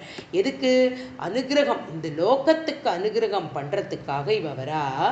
அதனால இப்போ வந்து என்ன ஆகிட போகிறது அப்படின்னா, வராக அவதாரத்தில் வந்து ஹிரண்யாக்ஷனை வதம் பண்ண போகிறார், நரசிம்ம அவதாரத்தில் வந்து ஹிரண்யகசிப்பு வதம் பண்ண போகிறார், ராமாவதாரத்தில் வந்து ராவணனை வதம் பண்ண போகிறார். இப்படி வதம் பண்ண போகிறார் அப்படிங்கிறதுக்காக இது எப்படி இதெல்லாம் வியாஜ்யம் அப்படிங்கிறத வந்து ரொம்ப அழகாக பட்டத்திரி ரொம்ப சொல்கிறார். அவருக்கு வந்து ஜெய விஜயாலையும் சொல்கிறதுக்கு மனசு இல்லையா. என்ன காரணம் அப்படின்னா, அவளும் ஜீவன் முக்தர்கள் இல்லையா. வைகுண்டத்திலேயே வாசம் பண்ணின்னு இருக்கிற ஒருத்தருக்கே இந்த நிர்கதி அப்படிங்கிற மாதிரி இவ கீழே வரப்போகிறாளே அப்படின்னா, இந்த அவளை வந்து ஒரு கெடுதலான ஒரு வார்த்தையை சொல்ல பட்டத்திரிக்கு மனசே வரலையாம். அப்போ பட்டத்திரி என்ன பண்ணுறாராம், குருவாயூரப்பரை பார்த்து, அப்பா குருவாயூரப்பா, இதெல்லாம் உன்னுடைய பிரேரணையா, உனக்கு ஆசையா இந்த அவதாரமெல்லாம் எடுத்து இவாளெல்லாம் வதம் பண்ணி இவா மூலமாக உன்னுடைய உனக்கு உள்ள உன்னுடைய மகாத்மியத்தை எல்லாருக்கும் தெரியப்படுத்துறதுக்காக ஒரு பிரகலாதன் மூலமாக பக்தின்னா என்ன அப்படின்னு தெரியப்படுத்தணும். ஒரு ஹிரண்யாட்சன மூலமாக வந்து பூமாதேவியை வந்து காப்பாற்றி அந்த பூ அப்படிங்கிற அந்த தாயாரை பற்றின அத்தனையும் சொல்லணும். இப்படியெல்லாம் உனக்கு ஆசையா குருவாயூரப்பா, அந்த ஆசைனால நீ இவாளுக்கு வந்து இப்படிப்பட்ட ஒரு சாபத்தை உருவாக்குறதுக்காக இப்படி ஒரு பிரேரணை, இந்த ஒரு நாடகத்தை நீ பண்ணினியா அப்படின்னு சொல்லி அவர் வந்து எல்லாத்தையுமே யாருடைய தலையில் போட்டு விடுறார். அழகாக கிருஷ்ணர் குருவாயூரப்பனோட தலையில் வந்து இந்த விஷயத்தெல்லாம் போடுறார் அப்படிங்கிறார். அப்படி சொல்கிறாராம் அவர் ரொம்ப அழகாக வந்து இவாளெல்லாம் நீதான் தூண்டினியாமே, உன்னுடைய பவத் சர்வம் பவத் பிரேரணைவக அப்படிங்கிற மாதிரி அந்த கடைசி வார்த்தையில் வந்து சொல்கிறார். ஆகையினால வந்து என்ன ஆகுது அப்படின்னா, பிரகலாதன் ஸ்ரீமத் பாகவதத்தில் வந்து என்ன சொல்கிறான் அப்படின்னா, நிருசிம்மமூர்த்தியை உபாசித்து பிரார்த்தனை பண்ணுற காலத்தில் அவன் சொல்கிறான், ஸ்வஸ்தியஸ்து விஸ்வஸ்ய கலக அப்படிங்கிறார். பிரசீததாம், உலகம் க்ஷேமமாக இருக்கட்டும், அப்படி இருக்கணுங்கிறதுனால நீ என்ன பண்ணுற, துஷ்டனும் நல்லவனாக ஆக வேண்டும் அப்படின்னு அவன் வேண்டிக்கிறான். யார், பிரகலாதன் தன்னுடைய ஸ்துதியில் வந்து பகவான்கிட்ட வேண்டிக்கும் பொழுது, ஒரு துஷ்டன் கூட நல்லவனாக தான்ப்பா ஆகணும். அதனால் இந்த ஜெய விஜயர்கள்லாம் பூலோகம் அப்படிங்கிற இடத்துல வந்திருந்தாலும், அரக்கர்களாக பிறந்தாலும், உலகத்தையே துன்புறுத்தக்கூடியவர்களாக இருந்தாலுமே அவள் என்ன ஆனா அப்படின்னா, பின்னாடி பகவானால் நிகிரகம் பண்ணி அவளுக்கு நல்ல ஒரு வைகுண்ட பதவியை வந்து அவளுக்கு கொடுத்து தன்னிடத்திலேயே பகவான் அவளை சேர்த்துக்கிறார். அதனால வந்து இந்த இடத்துல வந்து ஜெய விஜயர்கள் வந்து வேற எங்கேயாவது ஒரு ஜனனம் பண்ணியிருக்க முடியாதா அப்படின்னு வேற ஏதாவது ஒரு அரக்கனா இல்லையா. என்ன இவாளுக்கு சாப்பப்படி என்ன அப்படின்னா, பகவான் தான் இவாளை வந்து நிகிரகம் பண்ணணும், பண்ணி அவளுக்கு அனுகிரகம் பண்ணணுங்கிறது அவளுடைய சாபம். அப்படிப்பட்ட ஒரு சாபத்தினால அவள் வந்து இந்த இடத்துல வந்து ஜனனமாகி இந்த ஜெய விஜயாள் வந்து பின்னாடி வரப்போறா. அவளுடைய பூர்வ கதையாக இந்த சனகாதியர் எதனால வந்து பகவானை பார்க்க போன இடத்துல எப்படி ஜெய விஜயாளுக்கு இது வந்தது அப்படிங்கிறத வந்து விதுரருக்கு வந்து மைத்ரேயர் சொல்கிறார். அதை தான் வந்து பின்னாடி வியாசர் வந்து சுகருக்கு சொன்னார், சுகர் பரீட்சித்துக்கு சொன்னார் அப்படின்னு பார்த்தோம். அப்படியே வழி வழியாக வந்துருக்கு பகவானுடைய பாகவத கதை. அப்படி இருக்கிறவா இப்போ வந்து என்ன வேண்டிக்கிறா, ஜெய விஜய சனகாதியர்கள் வந்து ஜெய விஜயர்களை சபிச்சாலும் அவளை வந்து திருப்பி வேண்டிண்டு திருப்பி உள்ளே போய் அதுக்கப்புறம் என்ன அப்படிங்கிறத நாளைக்கு பார்க்கலாம். ரொம்ப அழகாக ஜெய விஜயாளோட இதை வந்து ஒரு 3 ஸ்லோகம் வரைக்கும் 11வது தசகத்தில் நேற்றுக்கு பார்த்தோம். பூர்வ கதைகளான ஜெய விஜயாளை பற்றின கதைகளை அவளோட இதை பற்றி பார்த்தோம். அப்புறம் வைகுண்ட வர்ணனம் எப்படி இருந்தது, சனகாதியர்கள் வந்து 6 பிராகாரங்களை கடந்து 7வது பிராகாரத்துக்கு போகிறதுக்கு முன்னாடி அந்த வைகுண்டம் எவ்வளோ அழகாக இருந்தது அப்படிங்கிறதையும் வந்து பாகவதத்தில் சுகர் எவ்வளோ அழகாக சொல்கிறார் அப்படிங்கிறதையும் சேர்த்து அதில் பார்த்தோம். அதுக்கப்புறமா ஜெய விஜயார்கள்லாம் வந்து சனகாதியர்களை வந்து தடுத்து நிறுத்துறா. அவதூதர்களாக இருக்கக்கூடிய வாய்வா அவளை தடுத்து நிறுத்தினதுனால வந்து அவளுக்கும் ஒரு சிறிதான ஒரு கோபம் வந்துடுறது. அதுதான் அங்கே வந்து காரிய வைகுண்டம் அப்படின்னு சொன்னோம். அந்த இடத்துல இருக்கிறவாளுக்கு நிச்சயமாக அது வரக்கூடாது கோபம் அப்படிங்கிறது. இருந்தாலும் வந்து இவாளுக்கு சின்னதாக ஒரு கோபம் வந்துடுறது. இவாளை வந்து சபிச்சுடுறா. இப்போ பகவானுக்கு சனகாதியர்கள் வந்து ஜெய விஜயார்களை சபிச்சாலும் அவளை வந்து நமஸ்காரம் பண்ணி, சனகாதியர்களை நமஸ்காரம் பண்ணி அவள் வேண்டிக்கிறா. என்ன வேண்டிக்கிறா அப்படிங்கிறத 4வது ஸ்லோகத்தில் பட்டத்திரி ரொம்ப அழகாக சொல்கிறார். வைகுண்டலோகானுச்சித பிரச்சேஷ்டௌ கஷ்டௌ யுவாம் தைத்யகதிம் பஜேதம் இதி பிரசப்தௌ பவதாஸ்ரிதௌ தௌ ஹரிஸ்மிருதிர்னோ ஸ்விதினே மதுஸ்தான். அதாவது வைகுண்டம் அப்படிங்கிற இடத்துல வந்து முன்னாடியே நம்ம பார்த்துருக்கோம், ஒரு காமம், கோபம், லோபம் இதெல்லாம் எதுவுமே இல்லாத ஒரு சித்கனமான சுவாமி இருக்கக்கூடிய இடம். அங்கே வந்து பரவஸ்துவாக இருக்கக்கூடிய நம்மளுடைய பரந்தாமன் பள்ளி கொண்டு இருக்கக்கூடிய ஒரு இடம். அங்கே வந்து எந்த விகார ரூபமும் இருக்க முடியாது. அங்கே வந்து இந்த கோபம், தாபம், சண்டை இதுக்கெல்லாம் எதுக்குமே இடம் கிடையாது. அப்படிப்பட்ட ஒரு பிளிஸ்ஃபுல் பிளேஸ் தான் வந்து வைகுண்டம் அப்படிங்கிறத பார்த்துருக்கோம். அதற்கு உடன்பாடு இல்லாத ஒரு காரியத்தை இப்போ இந்த ஜெய விஜயாள் பண்ணியிருக்கா அப்படிங்கிறத தான் அதில் சொல்கிற. அனுச்சித பிரச்சேஷ்டவ் அப்படின்னா அந்த காரியம் வந்து என்ன அப்படின்னா சரியான காரியம் இல்லை அப்படிங்கிறார். அப்படி பண்ணினது சரியான காரியம் இல்லை. ஏன்னா வைகுண்ட லோகத்தில் இந்த தீய குணங்களுக்கெல்லாம் இடமே கிடையாது. அப்படிப்பட்ட இடத்துல வந்து எப்படின்னா பறவை, செடி, கொடி எல்லாமே வந்து என்ன குணத்தோடு இருக்குது அப்படின்னா சாத்வீகமான குணத்தோடு இருக்கான். அப்படிப்பட்ட ஒரு சிறப்பான இடம் வந்து இந்த வைகுண்டம். அதில் போய் துவாரபாலகர்களாக இருக்கக்கூடிய இந்த ஜெய விஜயா என்ன பண்ணுறா அப்படின்னா தன்னுடைய கோபத்தை அங்கே காமிச்சு விட்றா. இந்த முன்னாடியே போன ஸ்லோகத்தில் வந்து நம்ம பார்த்தோம் இல்லையா, கோபத்தை காமிச்சாலும் அதை வந்து என்ன சொல்கிறார் அப்படின்னா பட்டத்திரி ரொம்ப அழகாக சொல்கிறார். இது வந்து குருவாயூரப்பா உன்னுடைய பிரேரணையா, உன்னுடைய பிரேரணையினால தான் இந்த மாதிரி ஒரு சம்பவமே நடந்துதா அப்படின்னு வந்து பகவான்கிட்டே வந்து அப்படி ஒரு கேள்வியை வைக்கிறார். இப்போ என்ன ஆயிடுது அப்படின்னா தன்னோட பகவானோட தர்ஷனத்துக்கு வந்த இந்த சனகாதி ஞானிகள் இருக்கா இல்லையா, அவளை வந்து தடுத்ததுனால அவளுக்கு என்ன அப்படின்னா நான் பட்டத்திரியும் வந்து சொல்கிறார். அதில் அவளுக்கு வந்து வைகுண்ட லோகானுச்சித பிரச்சேஷ்டவ் அப்படிங்கிற அவள் வந்து எதுக்கு வந்திருந்தா அப்படின்னா வந்து பகவானை தரிசனம் பண்ணுறதுக்காக வந்திருக்கா. அவளை இவள் தடுத்துட்டா அப்படின்னதும் இந்த வைகுண்டத்தில் என்ன அப்படின்னா எந்த சாதுக்கள் வந்தாலும் அவளை பூஜை பண்ண வேண்டியது அவசியம். அவளை வந்து அவளை வந்து தூஷிக்கிறதோ அவளை வந்து பேசுகிறதோ கூடாது. அப்படி இருக்க இங்கே சாதுக்களை வந்து பகவத் தரிசனத்துக்கு வந்தவாளை வந்து இப்படி தடுத்து நிறுத்தினது ஒரு தகாத செயல் அப்படிங்கிறது. இன்னொன்று வந்து என்ன அப்படின்னா இந்த மாதிரி முனீஸ்வராள் அப்படின்னு சொல்கிறார். முனீஸ்வராள் அப்படின்னா யார் அப்படின்னா சதா சர்வ காலமும் பகவத் தியானம் பண்ணிகிட்டே இருக்கிறவாளுக்கு தான் அந்த பெயராம். அப்படி இருக்கிறவா வந்து யாருக்கு ஈக்குவலண்ட்டாக இருப்பா, பகவானுக்கு அவளை ரொம்ப பிடிக்கும் இல்லையா.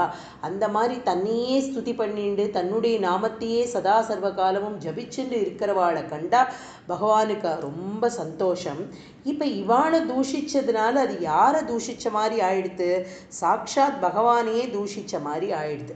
ஸோ அதனால என்ன ஆயிடுது அப்படின்னா இவா இன்னொரு ஜன்மா இவாளுக்கு வந்து அசுர ஜன்மாவாக எடுக்கணும் அப்படிங்கிற சாபம் வந்துடுறது அப்படிங்கிறது பாகவதமும் சொல்கிறது. அதனால அவளுக்கு என்ன ஆயிடுது அப்படின்னா ஜெய விஜயாளுக்கு வந்து மூணு பிறவியில் அவள் வந்து அசுர ஸ்வபாவமாக இருக்கிறவாளா பிறப்பா அப்படிங்கிறத வந்து அவர் சொல்கிறார். சனகாதியர்கள் வந்து சபிக்கிறா. அதனால வந்து முதல் பிறவியாக என்ன அப்படின்னா ஹிரண்யகஷிப்பு, ஹிரண்யாக்ஷன் அப்படிங்கிற ரெண்டு பிரதர்ஸாக பிறக்க போகிறா. அடுத்த பிறவியில் யாராக இருக்க போகிறா அப்படின்னா ராவணன், கும்பகர்ணனாக இருக்க போகிறா. மூணாவது பிறவியில் என்னவா இருக்க போகிறா அப்படின்னா வந்து சிசுபாலன், தந்தவக்திரனாக இருக்க போகிறா. இந்த மூணு அசுர ஜென்மாவும் எதை முக்கியமான குணங்களை கொண்டு இவ அசுர ஜென்மாவை எடுக்க போகிறா அப்படின்னா குரோதம், காமம், லோபம் இந்த மூணும் தான் இவாளுடைய மெயின் மனசோட வந்து பிறக்க போகிறா. இந்த ஹிரண்யகஷிப்புவும் ஹிரண்யாக்ஷனும் எதனால அவள் முதல் பிறவியில் இருக்கா அப்படின்னா குரோதத்தையே ஆதாரமாக வச்சுட்டு சதா அதீத கோபிஷ்டர்களாக இருக்க போகிறா இவா. ரெண்டாவதாக பிறக்க போகிற ரெண்டாவது பிறவியில் வந்து ராவணனாவும் கும்பகர்ணனாவும் பிறக்கக்கூடியவாளுக்கு காமம் தான் பிரதானமாக இருந்தது. அதனால தான் மாற்றான் மனைவியை எடுத்துட்டு போய் வைக்கக்கூடிய ஒரு கேவலமான ஒரு காரியத்தை அவன் பண்ணுறான்.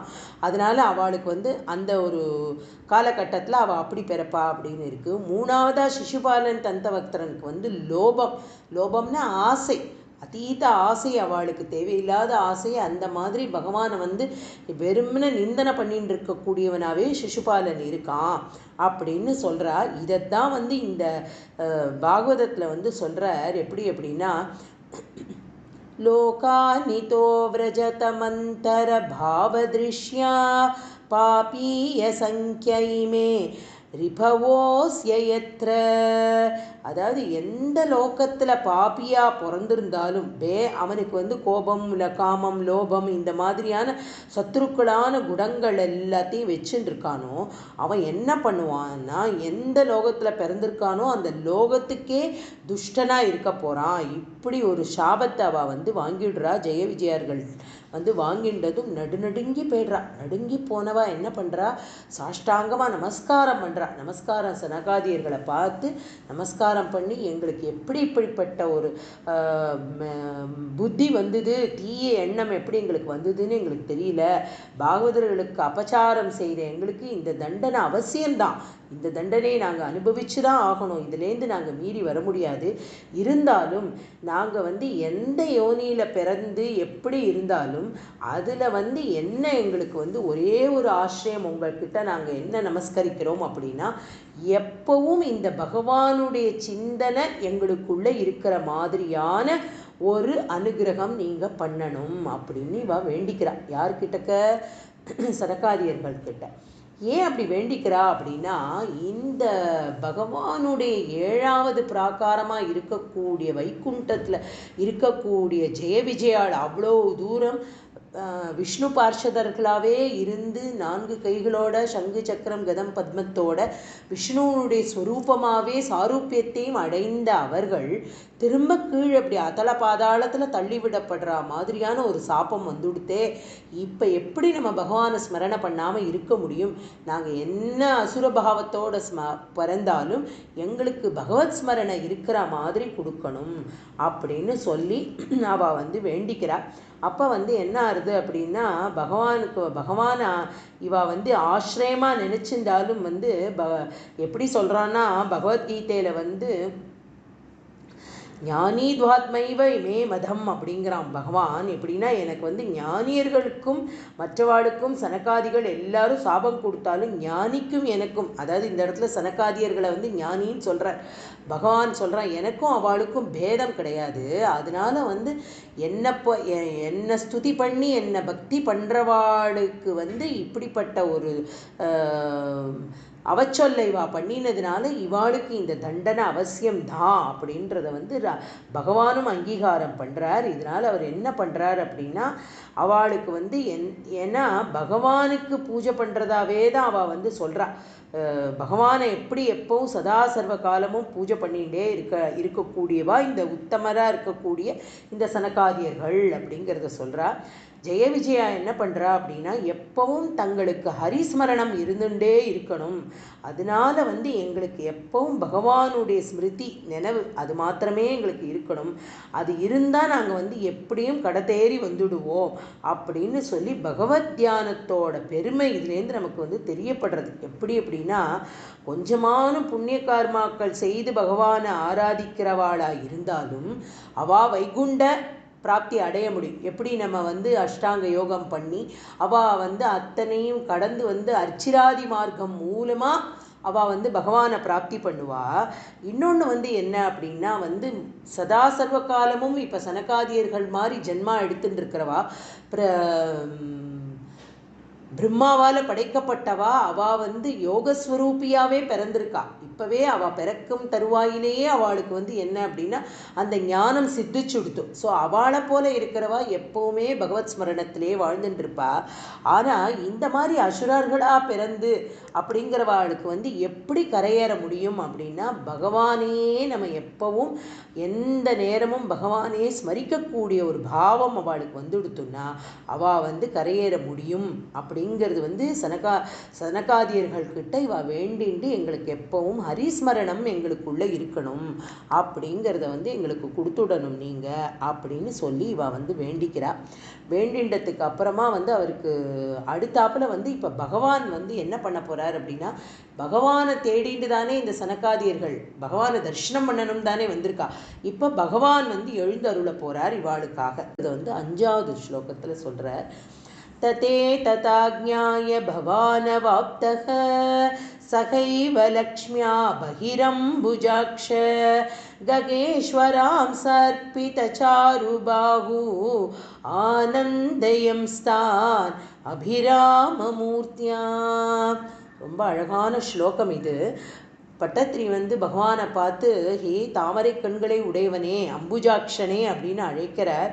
அழைச்சிட்டு அவர் என்ன சொல்கிறார் அப்படின்னா, இப்போ பகவான் என்ன பண்ணுறாராம், உள்ள இந்த வெளியில் இதெல்லாம் எங்கே நடக்கிறது, 7வது பிராகாரமாக இருக்கக்கூடிய வைகுண்டத்தில் இந்த தகராறு வாசலில் நடந்துட்டுருக்கு. இது உள்ள சயனம் பண்ணிட்டு இருக்கிற பகவானுடைய காதுகளுக்கும் எட்டிடுறது. ஏதோ நடந்துட்டுருக்கே அப்படின்னு சொல்லிட்டு அவர் அவருக்கு தெரியாததா தன்னுடைய கண்களை மெதுவாக கண்ணை திறந்து அப்படியே பார்க்குறார். நேராக அவருடைய பார்வை யாரோட மேலே விழருது அப்படின்னா, சாக்ஷாத் மகாலட்சுமி பாதசேவனம் பண்ணிட்டு இருக்கா, அவ மேலே அவருடைய பார்வை விழருது. அந்த பார்வையை பார்த்த உடனே புரிஞ்சுன்றா தாயார். என்ன அப்படின்னா, வாசலில் நம்ம போய் பார்க்கணும் அப்படின்னதுமே கருடாழ்வார் படுத்துட்டு இருக்கிற கருடாழ்வார் டக்குன்னு அப்படியே எழுந்துக்கிறார். அப்போ பகவான் என்ன பண்ணுறார், தன்னுடைய ஒரு கைகளால் கருடனை வருடி விட்டுண்டு மற்றொரு கைகளில் மகாலட்சுமியை பிடிச்சுண்டு வெளியில் இவாளுக்கு தர்ஷனம் கொடுக்கறதுக்காக வரார். எப்படின்னா, இவாளோட எல்லா விவரங்களும் பகவானுக்கு தெரிஞ்சு விடுறது. சாபத்தை அடைஞ்சுட்டா அப்படிங்கிறது இவாளுக்கு புரியறது. இருந்தாலுமே அவருக்கு என்ன அப்படின்னா, ஜெய விஜயாள் ஒரு சாதாரணவா கிடையாது. சும்மா விளையாட்டுக்கு நம்ம அவளை ஏதோ தப்பு பண்ணிட்டா அவளுக்கு பனிஷ்மெண்ட் கிடைச்சிது அப்படின்னு எல்லாம் நம்ம யோசிக்க முடியாது. ஏன்னா அவள் யாரு அப்படின்னா விஷ்ணு பார்ஷதர்களாக இருந்தவா. அவளையும் கருணா கட்டாட்சம் பண்ணணும் அப்படின்னா, எப்போ ஒரு இடத்துல பகவானுடைய கருணை பரிபூரணமாக ஒருத்தனுக்கு கிடைச்சி அவனுக்கு ஸ்ரேயஸை உண்டாக்கணும்னு பகவான் நினைச்சுட்டாரோ, அந்த க்ஷணத்தில் அவர் யாரோட கூட வருவார் அப்படின்னா, சாக்ஷாத் மகாலட்சுமியோட தான் வருவாராம். மகாலட்சுமி இல்லாமல் வரவே மாட்டாராம் சுவாமி. ஆனால் இப்போ கஜேந்திர மோட்சத்தில் ரொம்ப அழகாக சொல்கிறார். கஜேந்திரன் என்ன பண்ணுறான் அப்படின்னா, அகிலகுரு பகவான், அகிலகுரு பகவான் நமஸ்தே அப்படின்னு வீறிட்டு கத்துறான் இல்லையா. கஜேந்திரன் அப்படி கத்தி பகவானை ஒரு தாமரைப்பூவால் அர்ச்சனை பண்ணி பண்ணி கதறதை கேட்ட உடனே தாங்கலையாம் பகவானுக்கு. அப்போ பகவான் எப்படி எழுந்தருள்றார் அப்படின்னா, தன்னுடைய கருட வாகனத்தில் அப்படியே விடுறாராம். மகாலட்சுமியெல்லாம் அழைச்சின்னு வரல. அப்போ வரும்பொழுது அவர் என்ன பண்ணுறார் அப்படின்னா, அவருடைய வஸ்திரமெல்லாம் கலைஞ்சிருக்கு.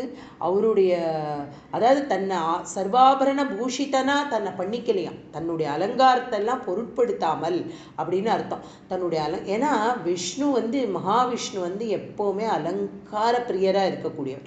சதா சர்வ காலமும் அப்படியே பட்டும் பீதாம்பரமும் ரத்தனமும் வைரமும் வைடூரியமும் அப்படியே ஜிலு ஜிலு ஜிலு ஜிலுன்னு அந்த சுவாமியை பார்த்துட்டே இருக்க இருக்க இருக்க நமக்கு அப்படியே கண்ணு கொட்டவே முடியாது. ஏன்னா எந்த ரூபத்தில் நம்ம பெருமாளை பார்த்தா பெருமாளுக்கு அப்படி ஒரு அலங்காரம், எங்கே இருந்தாலும் அப்படி ஒரு அலங்கார சேவையை சாத்திக்கணுங்கிறது அவனோட ஆசை. அப்படிப்பட்டவர் இந்த கஜேந்திரனுக்கு ஓடி வரும்பொழுது அப்படி வரலையாம். தடதடன்னு விடுறாராம். வந்தால் ஏன்னா தன்னுடைய பக்தன் கதறான். இத்தனை காலமாக தன்னையே நினச்சிண்டு என்னைக்கும் பிடிவாதமாக தன்னுடைய சகலத்தையும் விட்டு ஒழிக்கிற வரைக்கும், சரணாகதி பண்ணாத வரைக்கும் அந்த முதல கால கவின் இருக்கிறதோடையே இருக்கக்கூடியவன் இப்போ புரிஞ்சுட்டான். என்ன புரிஞ்சுட்டான் அப்படின்னா, இனிமே எதுவும் பிரயோஜனப்படாது, சாக்ஷாத் பகவான் தான் என்னை காப்பாற்ற முடியும் அப்படிங்கிற ஒரு திங்கிங் அவனுக்கு வந்த உடனே அவன் என்ன பண்ணுறான், நாராயணா அகிலகுரு பகவான் நமஸ்தே அப்படின்னு கதறின உடனே பகவான் அப்படியே கிளம்பி வந்துட்டாராம்.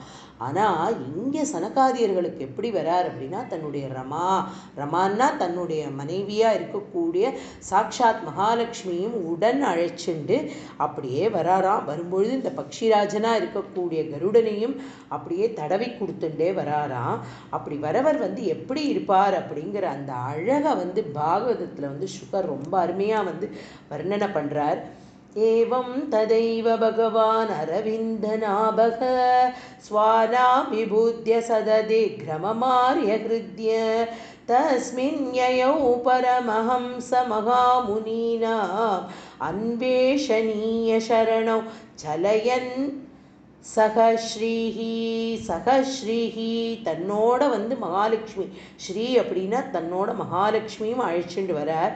அப்படி வரவர் வந்து எப்படி இருக்கார் அப்படின்னா வந்து தாமரையை நாபியில் உடையக்கூடிய பகவான் தன்னுடைய பார்ஷதர்களாக வேலை பார்க்குறவாளுடைய அபச்சாரத்தை தெரிஞ்சுண்டு சனகாதியர்களுக்கு வந்து ஜெகன்மாதாவான லக்ஷ்மியோட வந்து அந்த கருடனையும் பக்கத்தில் அழைச்சின்னு வந்து அந்த எந்த துறவிகள்லாம் வந்து பகவானுடைய திவ்ய சரணத்தை தேடுவாளோ அப்போ அவள் அந்த மாதிரி அந்த சரணங்களால் நடந்து வந்தார்.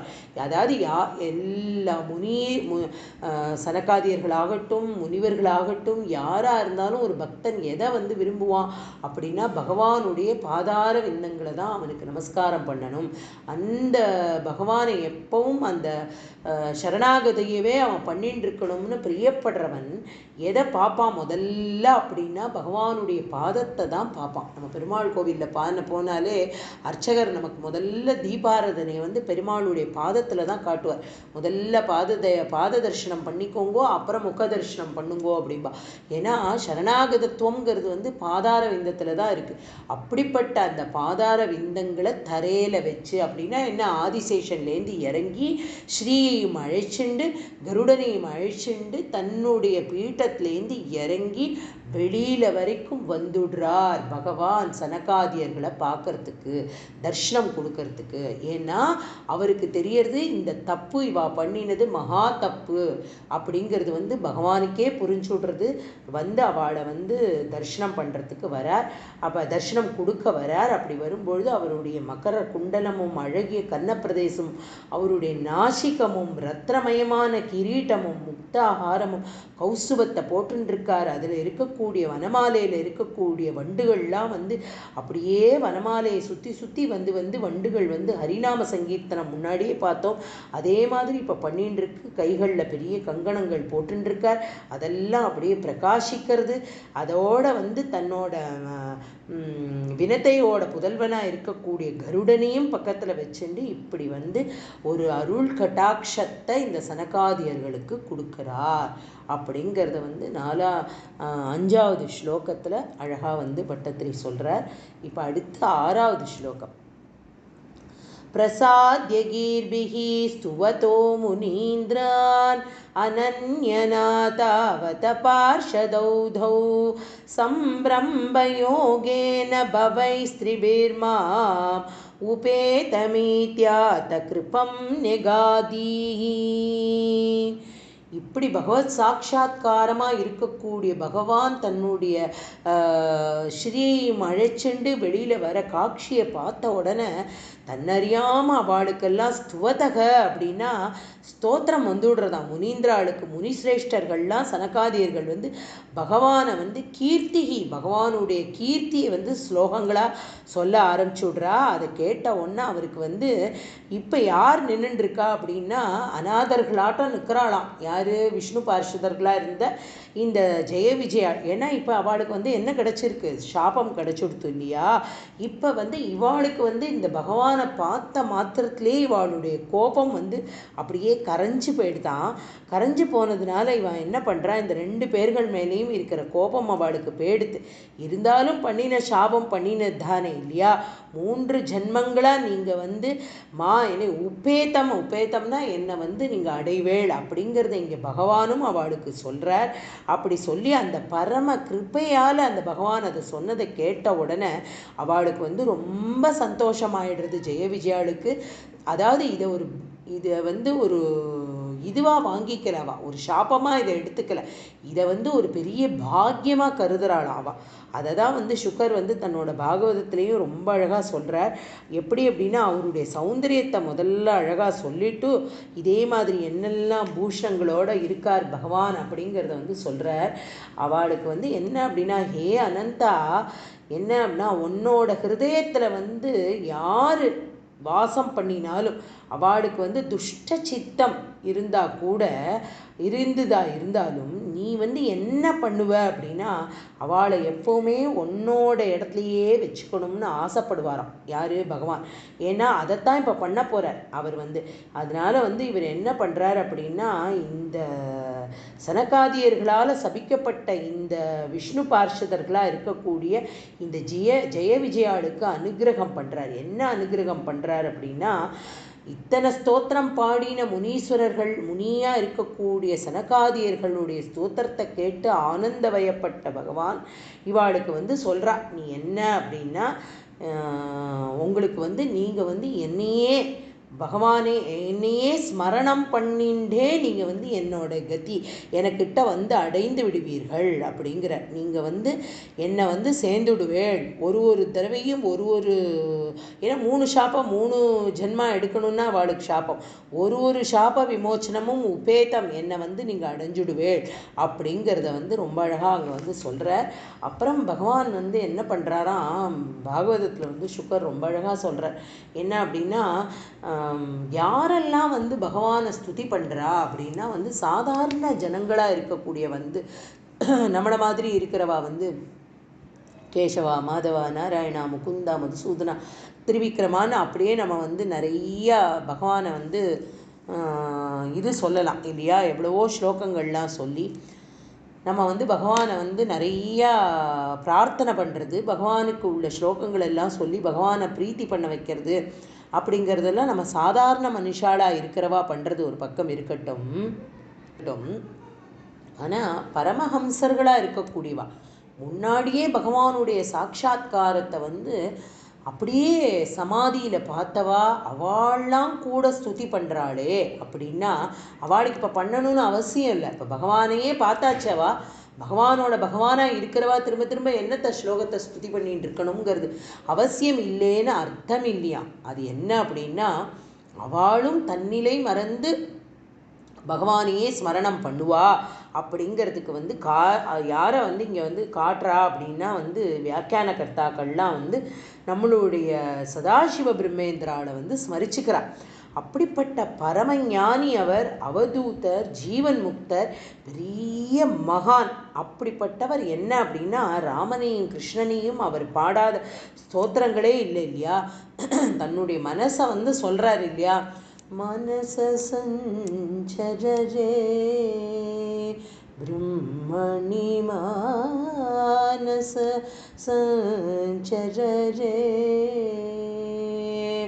பிரம்மணி மானச சஞ்சரரே, மனசே நீ யார்கிட்ட போய் சஞ்சாரம் பண்ணணும் அப்படின்னா பிரம்மனாக இருக்கக்கூடிய, அதாவது பிரம்மஸ்வரூபமாக இருக்கக்கூடிய, அகண்ட சச்சிதானந்தமாக இருக்கக்கூடிய அந்த ஒரு பகவான் அப்படின்னு இருக்கக்கூடிய ஏக கிருஷ்ணன், ஏக பகவானை போய் நீ அவனையே ஸ்மரணம் பண்ணணும்.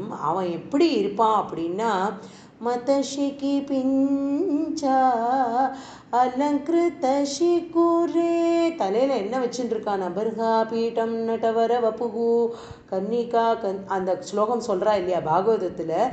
அப்படிப்பட்ட அழகுள்ள அந்த கிருஷ்ணர் என்ன வச்சுட்டு இருப்பாராம், தலையில் மயில்பீலி வச்சுட்டு இருக்கக்கூடிய அந்த பரபிரம்மஸ்வரூபத்தில் உன்னோட மனசை கொண்டு வெயின்னு ஒரு பரமஞானியாக இருக்கக்கூடியவர் அவரே அப்படி பகவானை ஸ்துதி பண்ணுறா அப்படிங்கிறத நான் ரொம்ப சந்தோஷப்படுவேன் அப்படின்னு பகவான் சொல்கிறானா. இந்த மாதிரி இவாளெல்லாம் என்ன அப்படின்னா எப்பவும் என்னோட ஹிருதயத்தில் வச்சுட்டே இருக்கேன். இந்த முனீந்திராள்கள்லாம் அவளை நான் என்னோட ஹிருதயத்தில் வச்சுக்கிறது மாத்திரம் இல்லை, அவள் என்னையே தியானம் பண்ணுறதுனால அவளுக்கு எப்பவும் ஒரு ஸ்ரேயஸை தான் கொடுக்கணும். அதனால பாகவத அபச்சாரம், பாகவதத்தோமர்களாக இருக்கக்கூடியவாட அபச்சாரம் பண்ணுறது அப்படிங்கிறது ஒரு நல்ல செயல் இல்லை அப்படிங்கிறத ப்ரூவ் பண்ணுற மாதிரி பகவான் அவளுக்கு ஆதரவாக பேசி அவளுக்கு அந்த ஒரு அனுகிரகத்தை, அவளுக்கு திருஷ்ட மாத்திரத்தில் அவள் பார்க்குற தரிசனத்தை கொடுத்துடுறார்.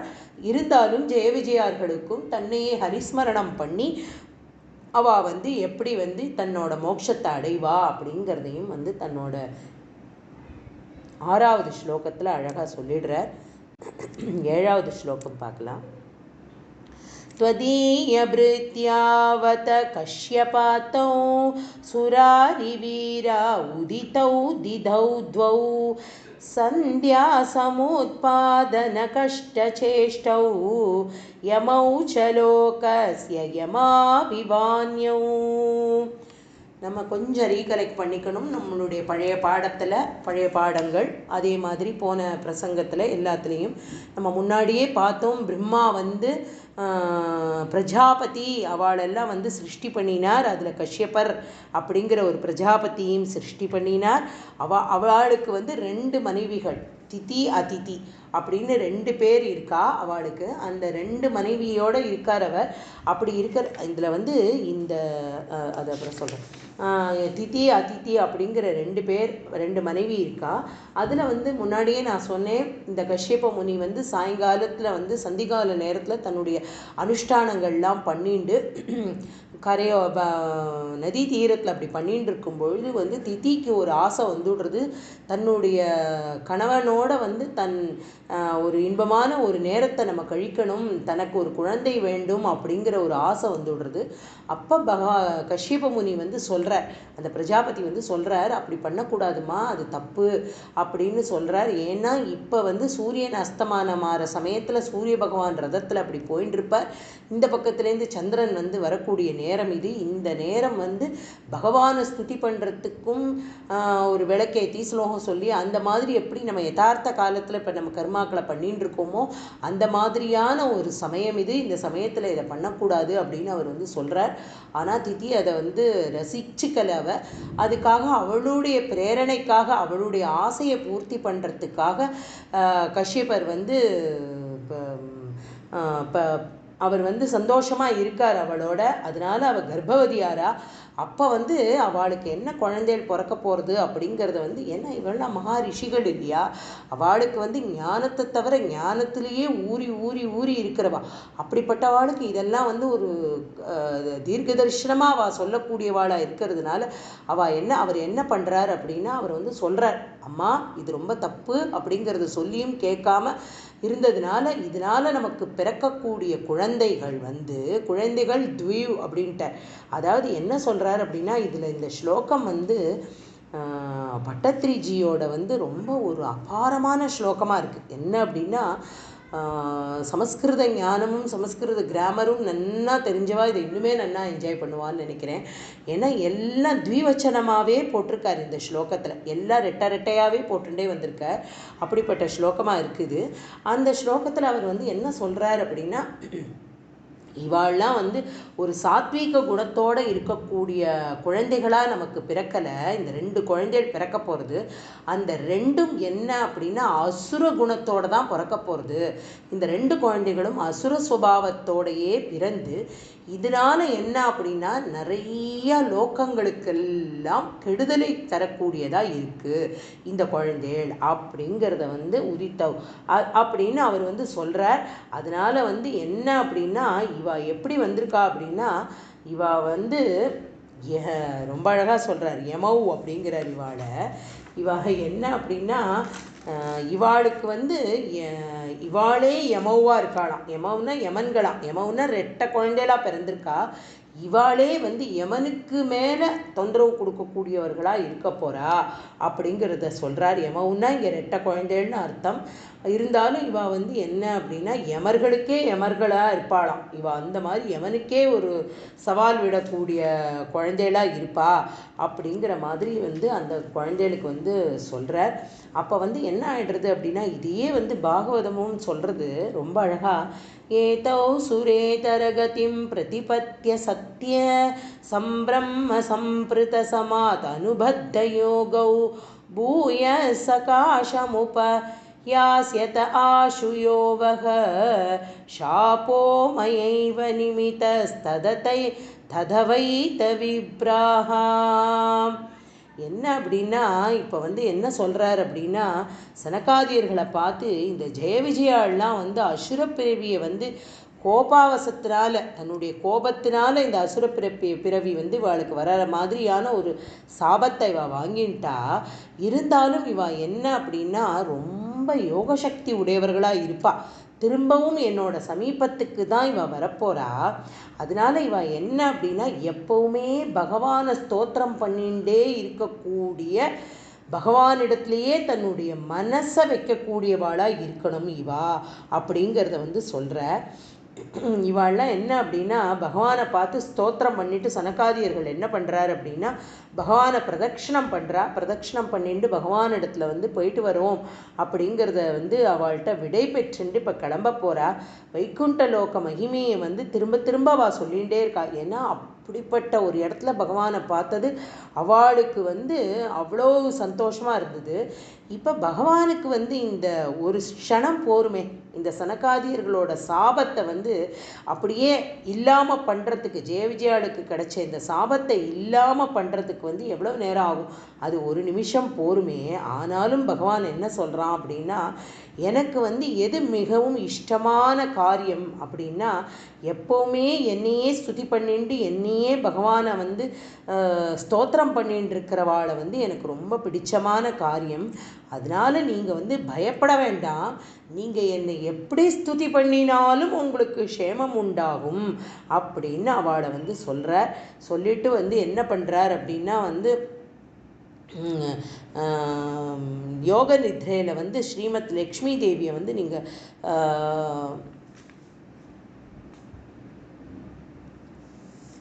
அதாவது முன்னாடி பழைய இதை சொல்லிக்கிறா. என்ன அப்படின்னா, எப்போவோ லக்ஷ்மி தேவியை ஜெய விஜயாள்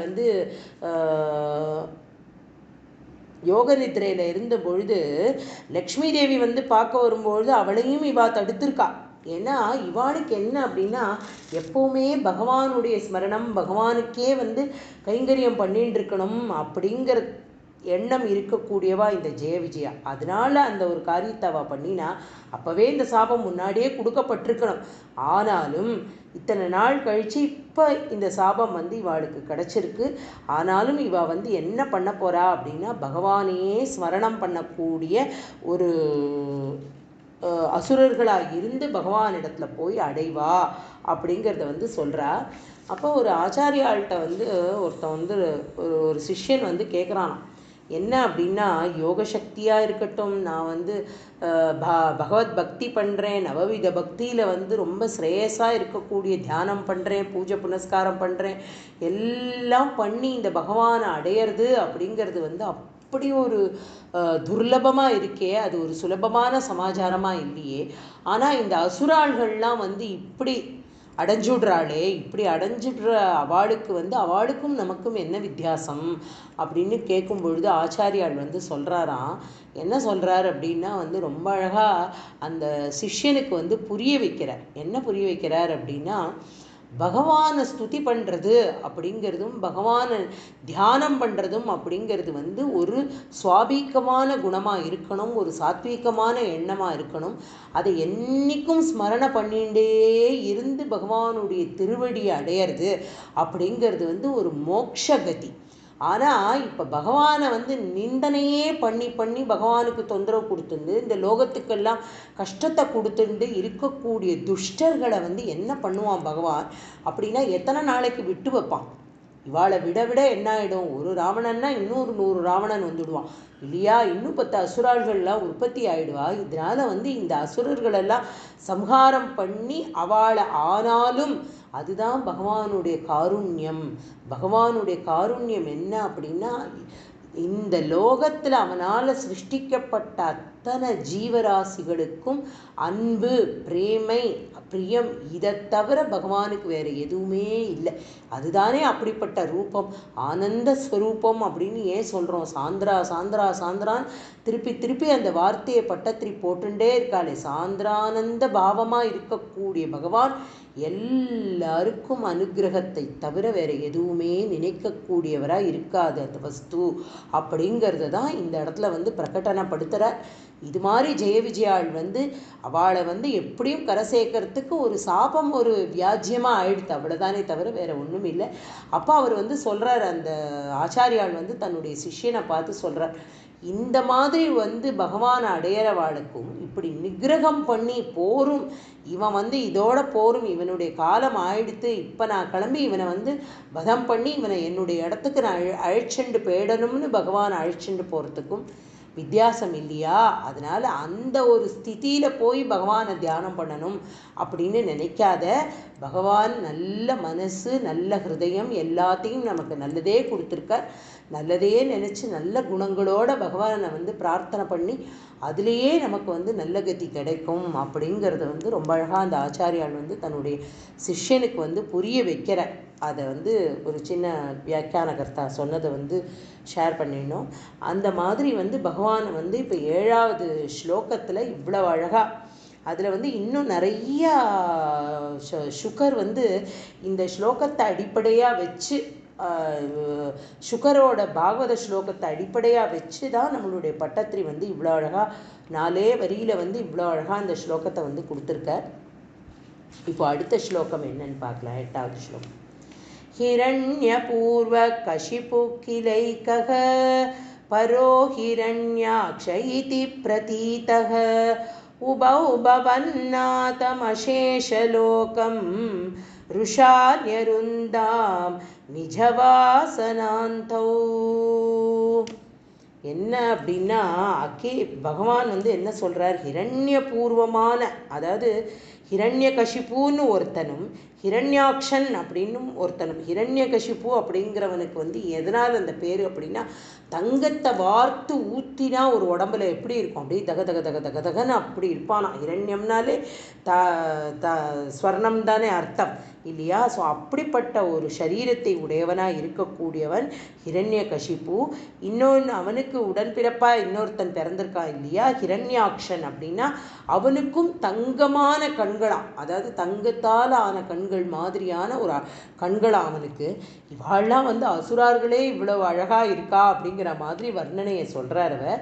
சொல்லிட்டு இந்த 2 பேருக்கு என்ன அப்படின்னா, அவள் தன்னுடைய அசுர வாசனையினால ரொம்ப அழகாக இந்த இடத்துல சொல்கிறார். அவளுக்கு இந்த தன்னுடைய இந்த அழகான கண்கள் இருந்தாலும் தன்னுடைய அகக்கண்களால் இருக்கக்கூடிய அறிவு கண்ணு அவளுக்கு குருடர்களாகவே இருக்கா அப்படிங்கிறத சொல். நிஜவாசனாந்தவ், அவளுடைய அசுர வாசனையினால் என்ன ஆறுது அப்படின்னா, அவள் அந்த கண்கள், அறிவு கண்களை இழந்த குருடர்களாட்டம் இருக்காளாம். அதனால் அவளுக்கு என்ன அப்படின்னா, எல்லா உலகங்கள் உங்களை நீங்கள் பகவான் இருக்கக்கூடிய தாமம் எதெல்லாமோ, பகவான் இருக்கக்கூடிய இடம் அப்படின்னா 7-14 லோகத்திலையும் பகவான் தானே இருக்கார் இல்லையா? ஸோ அதனால இவா என்ன பண்ணுறா அப்படின்னா, 7-14 லோகத்திலையும் தன்னுடைய ஆக்கிரமிப்பை ஆரம்பிச்சுட்டாளாம். இதில் ஹிரண்யகஷிப்பு என்ன பண்ணுறான் அப்படின்னா, அவன் பெரிய வாழ்வு எல்லா ஆயுதங்களையும் எடுத்துட்டு ஓடுறானான். தேவர்களெல்லாம் விரட்டி விரட்டி விரட்டி அடித்து எல்லாரையும் தன்வசப்படுத்திட்டு எல்லாரையும் அப்படியே அடைச்சி போட்டு அவளுக்கு என்ன விதமான துன்பங்கள் கொடுக்க முடியுமோ அத்தனை விதமான துன்பங்களையும் அவன் ஹிரண்யாக்ஷன் எல்லாத்தையும் பண்ண ஆரம்பிச்சுட்டான் அப்படிங்கிறத சொல்கிறார். அவன் என்ன பண்ணுறான், எல்லா லோக்கத்திலையும் எங்கெல்லாம் பகவான் இருப்பார் அப்படின்னு அவனுக்கு தெரியறதோ அந்த இடங்கள்லாம் தன்னுடைய அசுர பாவத்தை காமிச்சு அந்த லோகத்தில் இருக்கக்கூடிய அத்தனை ஜீவராசிகளையும் அத்தனை தேவர்களையும் ரிஷிகளையும் முனிகளையும் எல்லாரையும் துவம்சம் பண்ணுறானாம். அதை தான் இப்போ என்ன சொல்கிறார் அப்படின்னா, அதை பட்டத்திரி ரொம்ப அழகாக சொல்கிறார். பவன்னாதம் அசேஷ லோகம் அப்படிங்கிறார். பவன்னாதன்னா உங்களை நாயகனா அப்படின்னா சுவாமி பகவான நாயகனா உள்ள அத்தனை உலகங்களுக்கும் போய் அவளை எல்லாம் இப்படி துன்புறுத்துற மாதிரியான ஒரு காரியத்தை அவன் பண்ண ஆரம்பிச்சுட்டான் அப்படிங்கிறத சொல்கிறார். அதனால இவாளுக்கு பாகவதத்திலையும் சொல்கிறா, உத்பாதா பகவஸ்தத்ர நீயுதுர்ஜாயமானையோகோ அப்படிங்கிறார். இந்த ஹிரண்யகஷிப்புவும் ஹிரண்யாக்ஷனும் பிறந்த நேரத்தில் அப்படிப்பட்ட ஒரு துர்ஷகுனமெல்லாம் இருந்துதான். அதை பாகவதம் ரொம்ப அழகாக சொல்கிறது. என்ன அப்படின்னா, எல்லா கெட்ட அறிகுறிகளும் தெரிஞ்சுதான். அப்படியே பூமி அப்படியே ஸ்தம்பிச்சு அப்படியே எர்த்துக்கை காட்டம் ஆடுறதான். ஆகாசத்துலேருந்து கொல்லிக்கட்டையாக விழறதான். அப்படியே பெரிய பெரிய நெருப்பு கோழங்களாக விழறதான். அதுக்கப்புறம் எல்லா மலையும் நடுங்கிறது. வால் நட்சத்திரம் எல்லாம் தெரியறது. நல்ல ஒரு துர்கந்தமாக கெட்ட வாசனையோடு உள்ள காற்று வீசுறது எல்லா இடத்துலையும். எல்லா கடலில் இருக்கிற அத்தனை ஜந்துக்களும் அப்படியே மேலே மேலே மேலே குதிச்சு வருதான். கடல் அப்படியே கொந்தளிக்கிறதான். நரிகள் எல்லாம் ஊழையிடுறதான். ஊமக்கோட்டானெல்லாம் குழறதான், அதுக்கு வந்து வாயெல்லாம் குழறதான், நாய்கள்லாம் வந்து அழறதான், யானைகள்லாம் இங்கேயும் அங்கேயும் ஓடுறது, பறவைகள்லாம் பறக்கிறது, பரபர பரபரன்னு சத்தம், பசுக்கள்லாம் நின்ன இடத்துலையே அப்படியே மலமூத்திரங்களை எல்லாம் விசர்ஜனம் பண்ணுறதாம். மேகங்கள் வந்து மழையாக பொழியல, அப்படியே ஊனமாக அப்படியே சொட்டு சொட்டு சொட்டாக ஏதோ பொழியறதான். எல்லா ஆலயங்களில் இருக்கக்கூடிய மூர்த்திகள் எல்லாம் அர்ச்சாவதார மூர்த்திகளுடைய கண்கள்லேருந்து கண்ணீர் சொரியறதாம். இது எல்லாம் பார்க்குற இந்த துர்நிமித்தங்கள் எல்லாம் வந்து ஹிரண்யகசிபுவை வந்து என்ன அப்படின்னா இந்த 8 திக்பாலர்களுடன் கூடிய இருக்கக்கூடிய உலகத்தை வந்து தன்னுடைய வசமாக்கின்ட்டானான். யாரு? ஹிரண்யகசிபு. அப்படிப்பட்டவன் அப்படி வந்து என்ன பண்ணுறான் அப்படின்னா ஹிரண்யகசிபுவும் ஹிரண்யாக்ஷனும் எல்லாத்தையும் தன்னோட வசமாக்கின்ட்டா. வசமாக்கின்றது மாத்திரம் இல்லை, அவள் வந்து அங்கே இருக்கக்கூடிய எல்லாருக்கும் கெடுதல் பண்ணுறா. எல்லா தேவர்கள் முனீஸ்வர்கள் எல்லாரும் யார் பகவானை பிரீத்தி பண்ணி பகவத் பிரேமையை காமிச்சுன்னு இருக்காளோ அவளுக்கெல்லாம் கஷ்டத்தை கொடுக்குறான் அப்படிங்கிறத வந்து பாகவதம் வந்து ரொம்ப அழகாக வந்து சொல்கிறது. அதைத்தான் வந்து இவாளில் வந்து சொல்கிறார். என்ன ஒரு ஜன்மாந்திர வாசனை இருக்கும் அப்படின்னா எப்போவுமே கபேஸ்வ அவதாரையேத் அப்படிங்கிறார். சுப காரியங்களை சுபேஷ்வேவ அவதாரையேத் அப்படிங்கிறார். எப்போவுமே எல்லாரும் வந்து என்ன ஒரு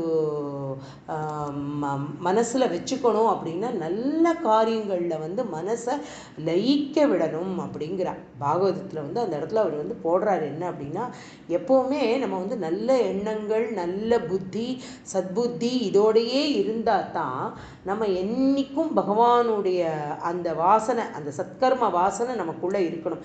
இல்லைன்னா இந்த ஜன்மாந்திரமாக நம்மளை சுற்றிகிட்டே இருக்கக்கூடிய ஒரு தீய கர்மாக்கள் வந்து மேலே மேலே கிளம்பி வருமா. அதை சமனப்படுத்துறதுக்கு எது பண்ணணும் அப்படின்னா எப்போவுமே பகவானையே சிந்தனை பண்ணிட்டு இருக்கக்கூடிய சத்சங்கங்கள் மார்க்கமாக பகவான் நாமாவை கேட்டுண்டு பகவத் கதைகளை கேட்டுண்டு பகவத் குணங்களை ரசிச்சுண்டு அப்படிப்பட்ட ஒரு வாழ்க்கை இருந்தாலே ஒழிய நம்மளால் வந்து இது நல்ல ஒரு கதிக்கு போக முடியாது. ஏன்னா அப்படி பகவானையே ஸ்மரணம் பண்ணிண்டு பகவத் சாட்சா்காரத்தையே கண்ணுக்கு எதுக்காப்புல பார்த்துட்டு இருந்த ஜெய விஜயாளுக்கே இந்த கதி இப்போ இப்படிப்பட்ட ஒரு அசுரர்களாக பிறக்கக்கூடிய ஒரு கதி வந்துருத்து அப்படின்னா பட்டத்திரி நினச்சிக்கிறாராம் எம்மாத்திரம் நாங்கள்லாம் இந்த ஜீவராசிகளாக இருக்கக்கூடிய நாங்கள் எந்த மாத்திரம் எப்படி நாங்கள் வந்து ஒன்று வந்து இன்னும் நம்ம எப்படி நம்மளெல்லாம் மாற்றிக்கணும் அப்படிங்கிறத வந்து பட்டத்திரி வந்து யோஜனை பண்ணுறாராம் இந்த ஸ்லோகத்தில் அப்படின்னு வந்து அவரோட வியாக்கியான கர்த்தாலாம் அப்படி சொல்கிறா. இந்த 8வது ஸ்லோகத்துக்கு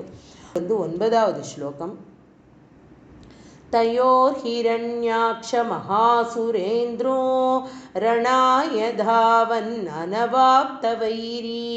भवत्प्रियाक्ष्मां सलिले निमज्य चचार गर्वात् पिनदन् गदावान्.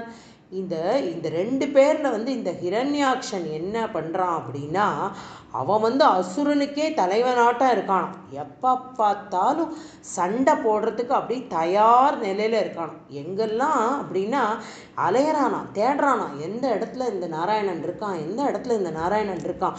அவனை அலைஞ்சு திரிஞ்சு அங்கே இருக்கிறவ அத்தனை பேரையும் ஒழிச்சு கட்டணுங்கிறதான் அவனுடைய பிரேரணையாக இருக்கான். அப்படி போகிறானா எல்லா இடத்துலையும் பூமியில் இருக்கக்கூடிய இது இப்போ என்ன ஆயிடுது அப்படின்னா சாக்ஷாத் பூமாதேவி இப்போ இந்த பிரளய ஜலத்தில் இந்த பூமி பூகோள உருண்டை யாருக்கு அதை வந்து பகவானுக்கு ரொம்ப இஷ்டப்பிரீத்தியாக இருக்கக்கூடிய பூதேவியை வந்து என்ன பண்ணுறான் அப்படின்னா அவன் வந்து அந்த ஜலத்திலேருந்து அப்படியே மூழ்க செய்கிறான். அந்த ஜலத்துக்குள்ளேயே பூமாதேவியை மூழ்க செஞ்சு அவளை வந்து உள்ளே வைக்கிறான். என்ன சொல்லிட்டு பெருசாக குரல் எடுத்து கத்துறானா.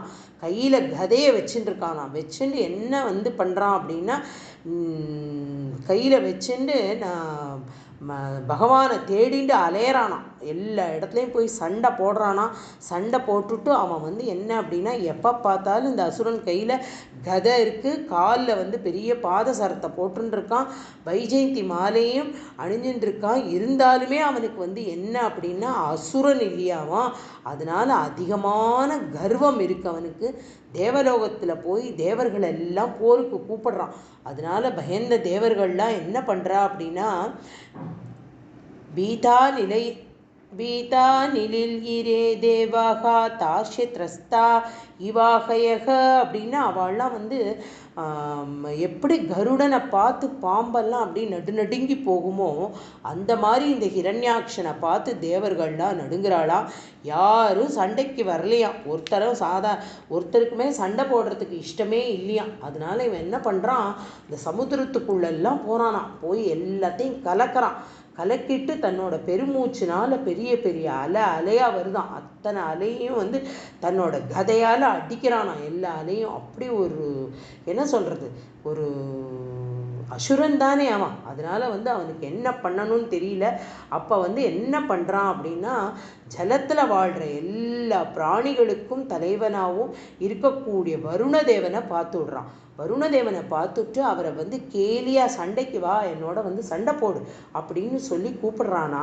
அப்போ எப்படி கூப்பிடுறான் அப்படின்னா, ரோஷம் சமுத்தம் சமயன் ஸ்வயாத்யா வியாவோச்சதங்கோபசமம் கதாவயம், நீ என்னோட இந்த நிமிஷம் சண்டைக்கு வந்தாலே ஆச்சு அப்படின்றான். ஆனால் வந்து அதிகமாக மதம் கொண்ட யானை ஆட்டா இருக்கானா அந்த சத்ரு. அவனை பார்த்துட்டு வருணதேவருக்கும் கோபம் வருது. இருந்தாலும் அவர் அப்படியே அமைதியாயிட்டார்.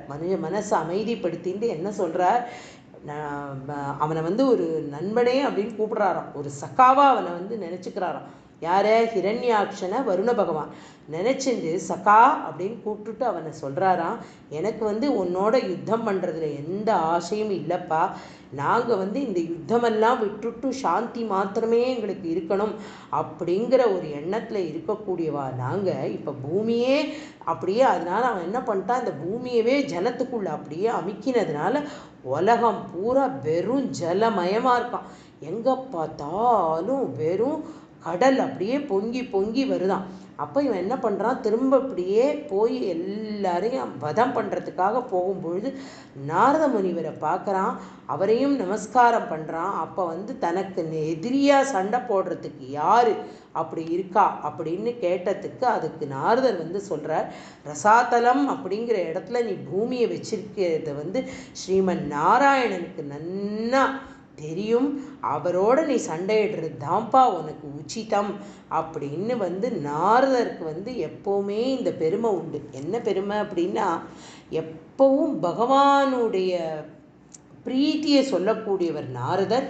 எந்த ஒரு பிரச்சனைக்கும் ஒரு சொல்யூஷனை கொடுக்கக்கூடியவர் நாரத மகரிஷி.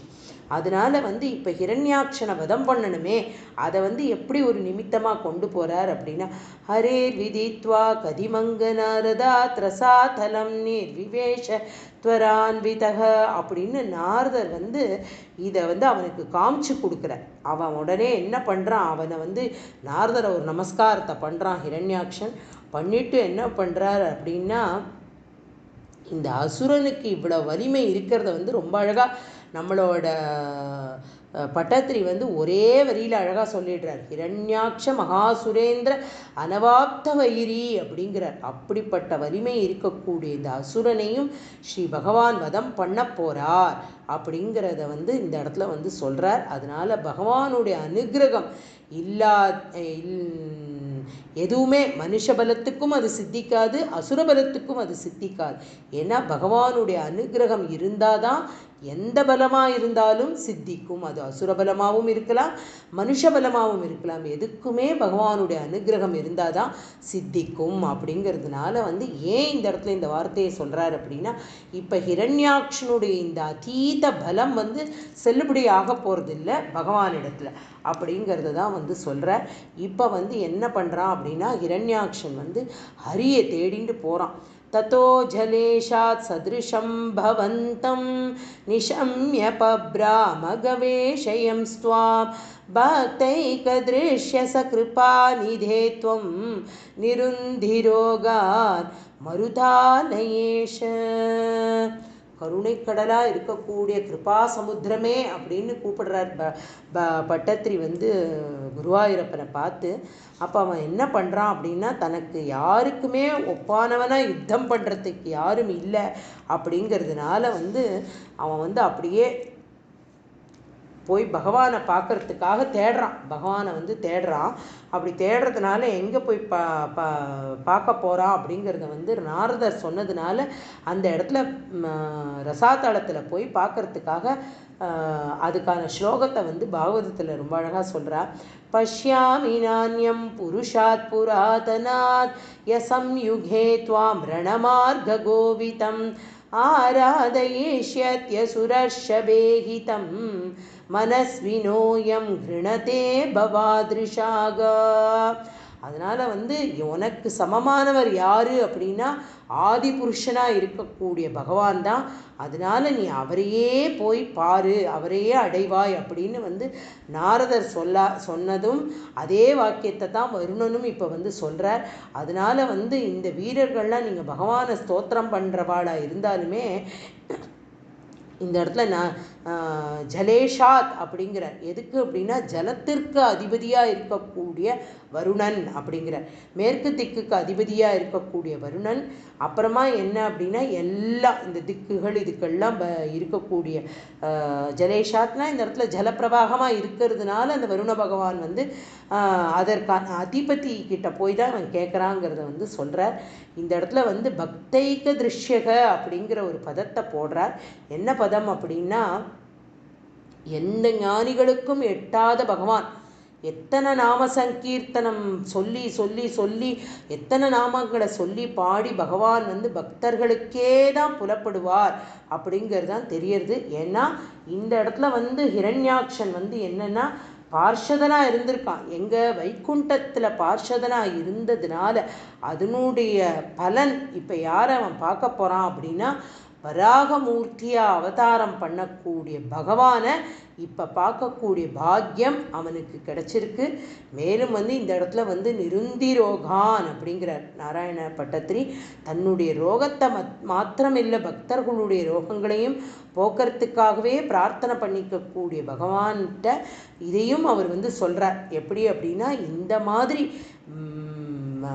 எத்தனை பூஜையும் யாகம் யஜ்யம் உபனிஷத்து வேதம் ஸ்ருதி புராணம் எல்லாத்தாலையும் பார்க்க முடியாத பகவத் சாட்சா்காரமாக இருக்கக்கூடிய பகவானை இப்போ ஒரு ஹிரண்யகசிபு அப்படிங்கிற ஒரு அரக்கன் சதா சர்வகாலமும் பகவானையே சிந்தனை பண்ணிட்டு இருக்கான். எப்போ பார்த்தாலும் பகவத் ஸ்மரணத்திலேயே இருந்துட்டு இருக்கான். ஏன்னா அவனை அழிக்கணும் பெரிய பகவானை அழிக்கணுங்கிறது அவனுடைய எண்ணமாக இருக்குது. அந்த எண்ணமே ஒரு தூண்டுதலாக பகவத் சாட்சா்காரமாக இருக்கக்கூடிய ஸ்ரீ வராகமூர்த்தியை வந்து தரிசனம் பண்ண போகிறான் அப்படிங்கிறத வந்து இந்த இடத்துல வந்து எல்லாம் இந்த மாதிரி பகவானுடைய இந்த கதாவிலாசங்கள் எல்லாம் பகவானுடைய இந்த லலித கதையெல்லாம் கேட்கக்கூடிய இந்த ரசங்களை எல்லாம் அனுபவிக்கக்கூடிய அத்தனை பேருக்கும் பகவானுடைய கிருபா கட்டாட்சம் குருவாயூரப்பனுடைய கட்டாட்சம் எல்லாருக்கும் பரிபூர்ணமாக கிடைக்கணும்னு பட்டத்திரி தன்னுடைய ஸ்லோகத்தில் பிரார்த்தனை பண்ணிக்கிறார். சகல ரோகங்களையும் நிவர்த்தி பண்ணி எல்லாரையும் கரை சேர்க்கக்கூடிய பகவான் நீயாதானப்பா இருக்கே, உன்னையே ஸ்மரணம் பண்ணிட்டு இருக்கிற இந்த ஜனங்களை எங்களை எல்லாரையும் நீ காப்பாற்றணும் அப்படின்னு பகவான்கிட்ட வந்து வைக்கிறார். இதற்கு அப்புறமா அடுத்த 12வது தசகத்தில் வந்து ஸ்ரீ வராக அவதாரத்தை பற்றின ஸ்லோகங்கள் பாகவத பூர்வமாக நம்ம வந்து அதை வந்து இன்னும் அடுத்த தசகத்தில் வந்து பார்க்கலாம். கோபிகா ஜீவனஸ்மரணம் கோவிந்தா கோவிந்தா. சத்குருநாத மகாராஜ் கி ஜெய்.